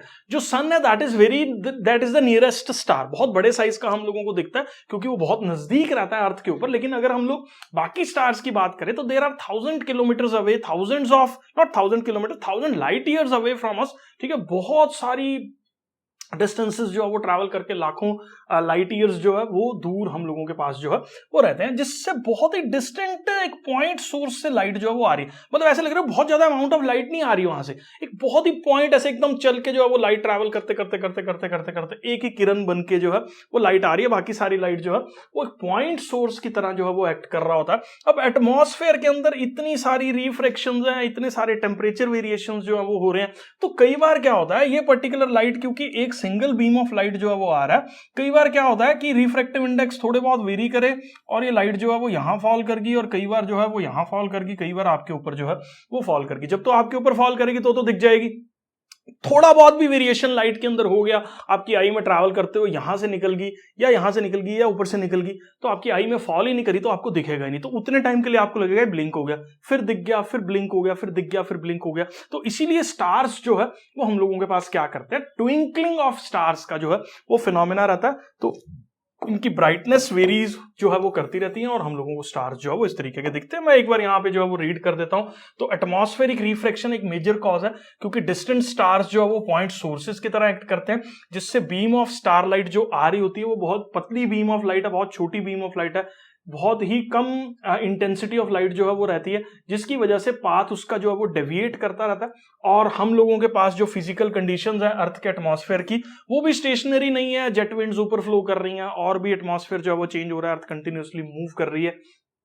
तो जिस वजह से जो अमाउंट ऑफ लाइट हमारे आंखों के अंदर जो है वो एंटर करती रहती है, वो फ्लक्चुएट होती है और कुछ टाइम वो ब्राइट होती है और कुछ टाइम के लिए वो डिम जो है वो हो जाती है। इसीलिए ट्विंकलिंग ऑफ स्टार्स का फिनोमेना जो है वो हम लोगों के पास देखने को मिलता है। मैं अज्यूम करके चल रहा हूं बेटा जी, ये पर्टिकुलर ट्विंकलिंग ऑफ स्टार्स का जो फिनोमेना है वो आपको क्लियर है। अब क्वेश्चन ये आता है कि प्लैनेट्स ट्विंकल जो है वो क्यों नहीं कर रहे हैं, स्टार्स ट्विंकल कर रहे हैं। तो सेम वे में प्लैनेट्स से जो है वो लाइट आ रही है अर्थ के ऊपर। तो यहां पे क्या कॉन्सेप्ट है, प्लैनेट्स क्यों ट्विंकल जो है वो नहीं करते, क्योंकि planets are very nearer to the surface of the अर्थ।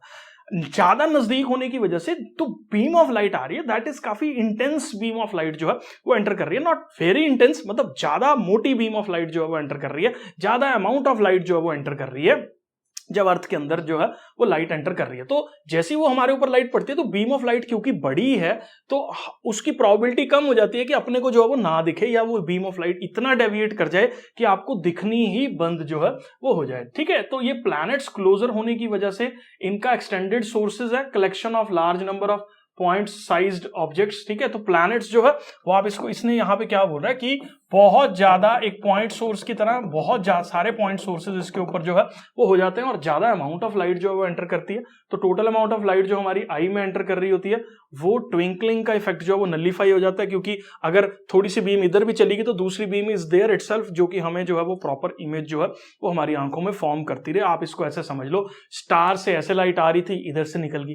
ठीक है, प्लैनेट से ऐसे लाइट आ रही है भैया, वो फॉल करी जाएगी, नहीं तो इधर जाएगी तो भी दिख जाएगी, इधर जाएगी तो भी दिख जाएगी, मतलब एक ज्यादा बड़ी बीम ऑफ लाइट जो है वो आ रही है, जिसकी ट्विंकलिंग होने की प्रोबेबिलिटी आपकी आईज को डिटेक्ट करने में पॉसिबिलिटी जो है वो कम रहती है। उसके बाद बेटा जी ये बहुत इंपॉर्टेंट कॉन्सेप्ट है अर्ली सनराइज का और लेट सनसेट का, ये मैं ऑलरेडी जो है वो आपको समझा चुका हूं। ठीक है, अब इसको देख लो, ये मान लो आपके पास जो है वो क्या है, अर्थ है। ठीक है, और ये हमारे पास अर्थ का एटमॉस्फेयर है, जहां पे अर्थ के ऊपर गैसेस जो है वो प्रेजेंट है, oxygen, carbon dioxide, hydrogen, nitrogen, ये सारी गैसेस इस पर्टिकुलर जगह पे प्रेजेंट है।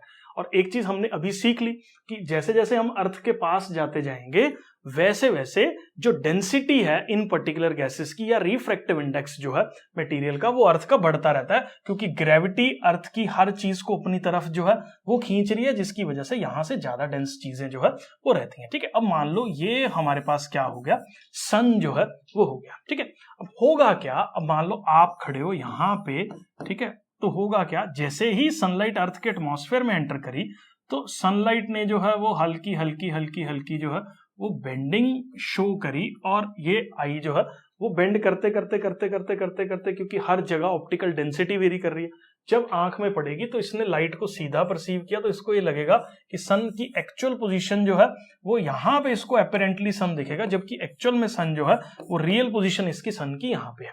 तो ये जो डिफरेंस रहता है ना, ये तकरीबन 2 मिनट का डिफरेंस जो है वो होता है। ठीक है, अभी देखो यहाँ पे सन आया भी नहीं है, ठीक है, हमें होराइजन दिखाई दे रहा है, सन एक्चुअल में वहां पे रीच नहीं किया, लेकिन सन हमें होराइजन से भी 2 मिनट ऊपर जो है वो दिख रहा है। तो ये जो इंपैक्ट होता है लाइट की बेंडिंग का, ये 2 मिनट्स का डिफरेंस जो है वो हम लोगों के पास कॉज करता है। सन अपने आने से 2 मिनट पहले ही हम लोगों को जो है वो दिखना स्टार्ट हो जाता है। क्यों? क्योंकि सनलाइट जो है वो बेंड करती करती जब हमारी आईज में फॉल कर रही होती है तो उस बेंडिंग के फिनोमेना से हमें स्ट्रेट जगह हम लोग सनलाइट को जो है वो परसीव करते हैं, तो 2 मिनट पहले ही जो है वो आ जाता है। ऐसे ही अगर हम लोग इसका कॉन्ट्रेरी पार्ट देखें तो ये 2 मिनट यहाँ पे अर्ली सनराइज हो गया, सनराइज होने से 2 मिनट पहले ही सन जो है वो आ चुका है एक्चुअल में सन के राइज होने से। ठीक है, दूसरी साइड पे अगर हम लोग इसको देखेंगे तो ये मान लो सनसेट वाला मौसम है और ये अर्थ का एटमॉस्फेयर है और ये सन जो है वो इसके नीचे जाके सेट हो चुका है। ठीक है, मतलब सन होराइजन से नीचे चला गया है, तो भी क्या होगा, ये सनलाइट एंटर करते करते करते करते यहाँ पे बेंड करेगी और हम लोग जब इसको परसीव करेंगे तो ये यहाँ दिख रहा है। ठीक है, यहाँ पे भी यही सीन जो है वो देखने को मिल रहा है, एक्चुअल में वो सेट हो गया, सन सेट इज देयर, सन जो है वो जा चुका है, लेकिन अभी भी सन हमें दिख रहा है। ठीक है, तो ये डिफरेंस जो है वो हम लोगों के पास कितना रहता है, 2 मिनट का जो है वो रहता है। तो 2 मिनट का सन राइज में डिफरेंस आया और 2 मिनट का सनसेट में डिफरेंस आया। तो ये लेट सनसेट हो रहा है, एक्चुअल में सन के जाने के 2 मिनट बाद तक हमें सन दिख रहा है, तो it is called as late sunset. और सन के राइज होने के 2 मिनट पहले से ही हमें जो है वो सन दिखना स्टार्ट हो जाता है, दैट इज अर्ली सनराइज। तो ये अर्ली सनराइज और लेट सनसेट का कॉन्सेप्ट जो है, इसके अंदर अगर टोटल टाइम का डिफरेंस देखा जाए तो 2 मिनट अर्ली सनराइज के और 2 मिनट अर्ली सनसेट के, जो कि हमारे पास तकरीबन कितने मिनट जो है वो फॉर्म कर देते हैं, 4 मिनट जो है वो फॉर्म कर देते हैं। अब एक्चुअल में मैं आपको समझाता हूं, जो अर्थ का टोटल रेवोल्यूशन रोटेशन का जो पीरियड रहता है वो 23 आवर्स एंड तकरीबन 56 मिनट्स के आसपास जो है वो रहता है। उसके अंदर ये 4 मिनट एक्सटेंडेड सनराइज सनसेट जो है वो अर्थ के ऊपर हो रहा है, जिसकी वजह से हमारा जो एक दिन होता है वो 24 आवर्स का रहता है, 24 घंटे का एक दिन जो है वो हम लोगों के पास रहता है। ठीक है, अब ये 4 मिनट एक्चुअल में तो नहीं था, क्योंकि ये तो रिफ्रैक्शन की वजह से हमारे पास सन का जो है वो हमने टाइम में 4 मिनट जो है वो फालतू ऐड कर दिए दिन के। ठीक है, लेकिन ये 4 मिनट एक्चुअल में 23 आवर्स 56 मिनट्स था। अब ये 4 मिनट चलते चलते 4 साल के बाद एक लीप ईयर के अंदर जो है वो एक दिन का एडिशन जो है वो कर देते हैं। ठीक है, तो यहां से हमारे पास एक लीप ईयर के अंदर लीप ईयर का फॉर्मेशन होना या 29 डेज फेब के एग्जिस्ट करना, ये यहीं से जो है वो ओरिजिनेट होता है कि 2 मिनट का सनराइज और 2 मिनट का सनसेट का जो डिफरेंस है वो टोटल 4 मिनट का प्रेजेंस अर्थ के ऊपर सन का जो है वो ज्यादा बढ़ा देता है, जिसकी वजह से ये सारा का सारा कॉन्सेप्ट जो है वो हमारे पास ओरिजिन जो है वो कर रहा है। तो यहां से देख लो, एटमॉस्फेरिक रिफ्रैक्शन की वजह से जो सनलाइट आती है उसकी एपरेंट पोजीशन सन की चेंज हो जाती है और ड्यूरेशन ऑफ द डे में टोटल 4 मिनट का फर्क पड़ जाता है। और ये एटमॉस्फेरिक रिफ्रैक्शन में विजिबल 2 मिनट पहले हो रहा है और जाने के 2 मिनट बाद तक एक्चुअल सनसेट जो है वो विजिबल होता रहता है। ठीक है, तो मैं एज्यूम करके चल रहा हूं बेटा जी, ये पूरा का पूरा फंडा जो है वो आपको क्लियर है। उसके बाद हम लोग बात करते हैं किस चीज की, टिंडल इफेक्ट की। नेक्स्ट जो है वो हम लोग अंडरस्टैंड करेंगे कि टिंडल इफेक्ट जो है वो हमारे पास क्या होता है। तो जब भी एक बीम ऑफ लाइट जो है, जैसे आपने कभी देखा हो अगर कमरे के अंदर पर्दे जो है वो साइड पे और बाहर से जो है वो सनलाइट आ रही हो, तो बहुत सारा पार्टिकल्स जो है वो उसके ऊपर डांसिंग स्टेज के अंदर जो है वो दिखाई दे रहे होते हैं। तो जो पाथ ऑफ द लाइट, जो जहां से लाइट जो है वो ट्रैवल करती है, वो पाथ ऑफ द लाइट को विजिबल कर रहा है। ठीक है, तो ये कॉन्सेप्ट हम लोगों के पास क्या रहता है, यूजुअली हमारे पास जो भी कोलाइडल सॉल्यूशंस जो हैं वो होते हैं, जिस सॉल्यूशन का एक सर्टेन साइज रहता है, तो जैसे ही लाइट इस पर्टिकुलर सॉल्यूशन से पास करती है तो वो लाइट जो है वो स्कैटरिंग को शो करती है। लाइट सॉल्यूशन के पार्टिकल से इंटरेक्ट करके बिखर जाती है हर डायरेक्शन के अंदर, और जो लाइट यहां से बिखर के आपकी आंखों में फॉल की, वो क्या करेगी, इस पर्टिकुलर पाथ को जहां से लाइट क्रॉस कर रही है उसको विजिबल कर देगी। तो इसी चीज को हम लोग जो है वो टिंडल इफेक्ट बोल देते हैं। ठीक है, तो Tyndall effect is basically the scattering of the light, जो मीडियम के पार्टिकल्स कर रहे हैं, लाइट के साथ इंटरेक्ट करके उसके पार्टिकल्स को बिखेर रहे हैं और उसको डिफरेंट डायरेक्शन में फैला रहे हैं, ताकि ये लाइट को अगर मैं यहां से भी देख रहा हूं तो ये लाइट का पाथ जो है वो विजिबल हो रहा है। इसको हम लोग जो है वो टिंडल इफेक्ट बोल देते हैं। अब मान लो इसके अंदर अगर मैं ट्रू सॉल्यूशन ले लूं और लाइट यहां से जो है वो मैं इसके ऊपर डालूं और लाइट यहां से निकलेगी जरूर, लेकिन यहां पे लाइट दिखेगी नहीं, क्योंकि ये ट्रू सॉल्यूशन लाइट के पार्टिकल्स को स्कैटर नहीं कर रहा। इसके मीडियम के जो पार्टिकल्स हैं वो लाइट की वेवलेंथ्स के साथ या लाइट के पार्टिकल्स फोटोन्स के साथ इंटरेक्ट नहीं करते हैं ज्यादा, जिसकी वजह से यहां से लाइट जो वो टकरा के आपकी आंखों तक नहीं दिखेगी और आपको ये लगेगा कि इसके अंदर कुछ भी नहीं है, लेकिन एक्चुअल में लाइट जो है वो फ्लो कर रही है, स्कैटर जो है वो नहीं कर रही है, तो ये टिंडल इफेक्ट को नहीं शो कर रहा, जबकि ये जो है वो हमारे पास टिंडल इफेक्ट को शो कर रहा है, ऐसा सॉल्यूशन जिसके अंदर से लाइट जो है वो इंटरेक्ट कर रही है पार्टिकल्स के साथ। अब इसकी अगर मैं डेफिनेशन की बात करूं तो जब बीम ऑफ लाइट स्ट्राइक करती है, जो माइन्यूट पार्टिकल्स हैं अर्थ के एटमॉस्फेयर के सस्पेंडेड हो रखे, वो इंटरेक्ट करते हैं और जिससे लाइट में स्कैटरिंग होती है, इसको हम लोग जो है वो टिंडल इफेक्ट बोल देते हैं। और ये ऑब्जर्व किया जाता है जब भी सनलाइट जो मैंने बताया आपको पर्दे के अंदर से जो एंटर कर रही है, पूरा का पूरा पाथ जो है वो लाइट का विजिबल हो रहा है, इवन किरणें तक लाइट की जो है वो दिखती हैं। तो कलर्स जो भी लाइट के हैं वो हम लोगों के पास स्कैटरिंग पे जो है वो डिपेंड करते हैं, जो भी हमें कलर लाइट का दिख रहा है वो स्कैटरिंग पे डिपेंड करते हैं। जैसे फॉर एग्जांपल अगर मैंने ब्लू कलर का जो है वो शर्ट टी शर्ट डाला हुआ, कुर्ता डाला हुआ, तो यहाँ पे हो क्या रहा है, सारी की सारी लाइट जो है ये एब्जॉर्ब कर रहा है, जस्ट इट इज स्कैटरिंग। कौन सी लाइट, ये पर्टिकुलर कलर की लाइट जो है स्कैटर कर रहा है, तो इसीलिए हमें कलर्स दिखते हैं। जैसे फॉर एग्जाम्पल अगर मैं बात करूं तो ये आपको येलो क्यों दिख रहा है, क्योंकि जैसे लाइट इसके ऊपर फॉल कर रही है ये सारे कलर्स ऑफ द लाइट को जो है वो एब्जॉर्ब कर रहा है, सिर्फ येलो कलर को जो है वो रिफ्लेक्ट कर रहा है, इसीलिए ये कलर जो है वो हमारे को येलो दिख रहा है, क्योंकि ये स्कैटरिंग येलो कलर के लाइट की जो है वो कर रहा है। ठीक है, तो ये चीज इसके अंदर जो है वो आपको समझनी है। तो ये हमारे पास जो है वो कॉन्सेप्ट हो गया। अब उसके बाद कॉन्सेप्ट आता है colour of the sky in the sunrise और सनसेट, जो है उसका क्या फंडा है ये मैं आपको यहाँ पे जो है वो समझा रहा हूं, आप इसको ध्यान से जो है वो देख लेना। ठीक है, ये मान लो अर्थ है और ये सनलाइट है, यहां से जो है वो आ रही है, हम यहाँ पे जो है वो अर्थ को देख रहे हैं, थोड़ा छोटा बना देते हैं। ये अर्थ है और ये मान लो जो है वो हमारे पास सन है। ठीक है, अब जैसे ही सनलाइट ट्रैवल करने लगी अर्थ की तरफ, हमने अभी जब प्रिज्म किया था तो उसमें हमने जब देखा कि बेंडिंग जब लाइट की हो रही थी ना, तो bending of the light is actually सबसे ज्यादा बेंडिंग किसकी हो रही थी, वॉयलेट की हो रही थी। तो जैसी सनलाइट एंटर करती है अर्थ के एटमॉस्फेयर में, वॉयलेट कलर की बेंडिंग सबसे ज्यादा होती है और वॉयलेट कलर जो है वो बाहर की तरफ ही निकल जाता है, बेंड ज्यादा हो गया निकल गया। उसके बाद इंडिगो भी जो है वो बाहर ही निकल रहा है, और उसके बाद जो सनलाइट अर्थ के ऊपर फॉल कर रही है वो कौन से कलर की कर रही है, VIB, ब्लू कलर की सनलाइट जो है वो अर्थ के ऊपर फॉल कर रही है। ठीक है, तो जो लाइट स्कैटर कर रही है वो ब्लू कलर स्कैटर कर रही है।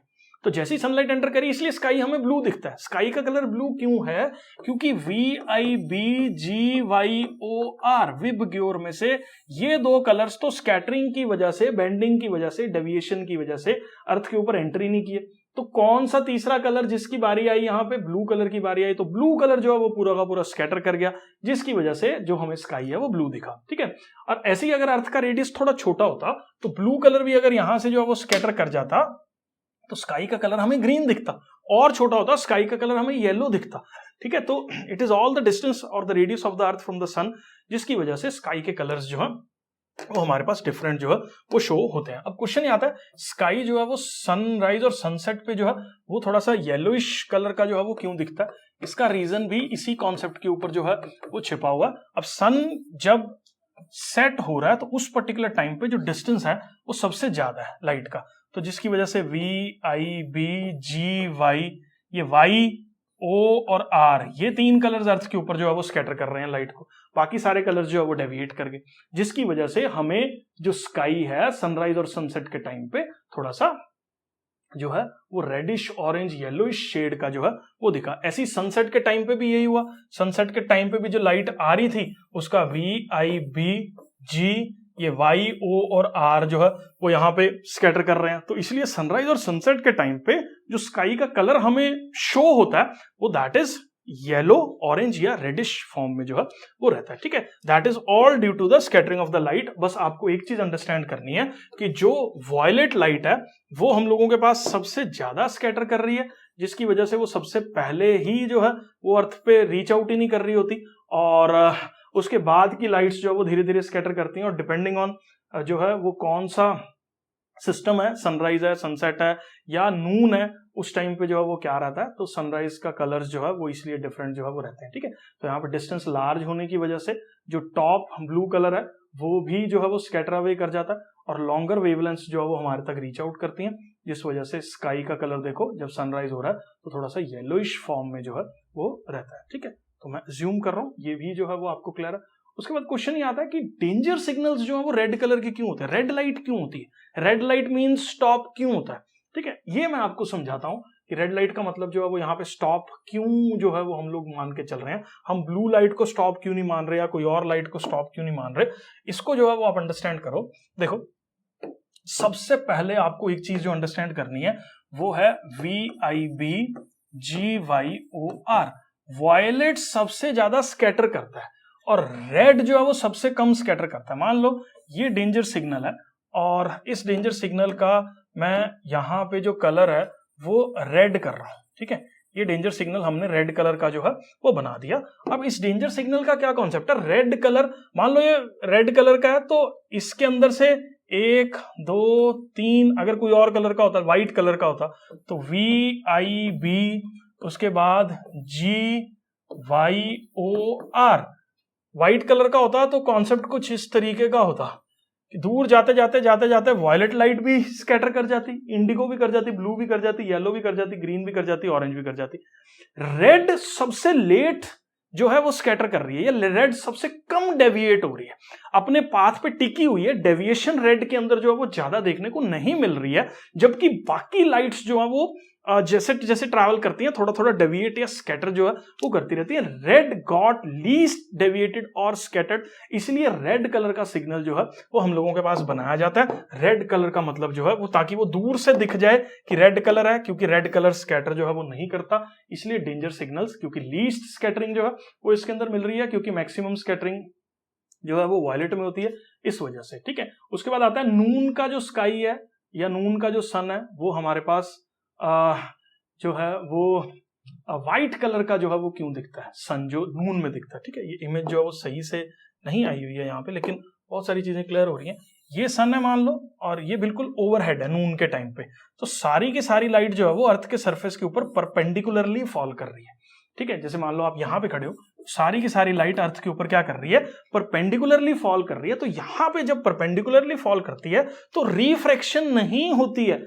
जो भी लाइट किसी भी मीडियम के अंदर अगर परपेंडिकुलर फॉल कर रही है तो लाइट रिफ्रैक्ट जो है वो नहीं होती है, bending of the light take place ही नहीं करती है। अब यहाँ पे स्कैटरिंग हुई नहीं, तो सारे का सारा जो कलर था VIBGYOR, सारे कलर इकट्ठे जो है वो अर्थ के ऊपर जब फॉल करेंगे तो हमें सन कैसा दिखेगा, व्हाइट ही दिखेगा ना, क्योंकि इन्हीं कलर्स के मिक्सचर से जो है वो व्हाइट लाइट का फॉर्मेशन हो रहा है। क्योंकि अगर हमारे पास सन जो है वो ओवरहेड है, तो ओवरहेड होने की वजह से उसका डिस्टेंस एक तो शॉर्ट है, दूसरा लाइट परपेंडिकुलरली जो है वो फॉल कर रही है, जिसकी वजह से रिफ्रैक्शन हुई नहीं।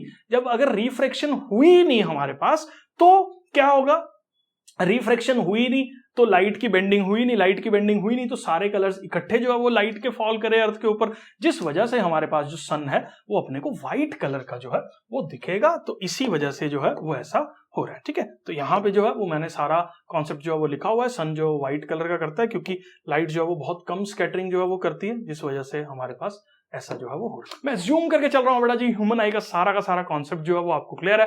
वीडियो अच्छा लगा तो चैनल को सब्सक्राइब कर दो, और मिलते हैं बहुत सारे और वीडियोस के साथ। Bye bye, take care and see you soon.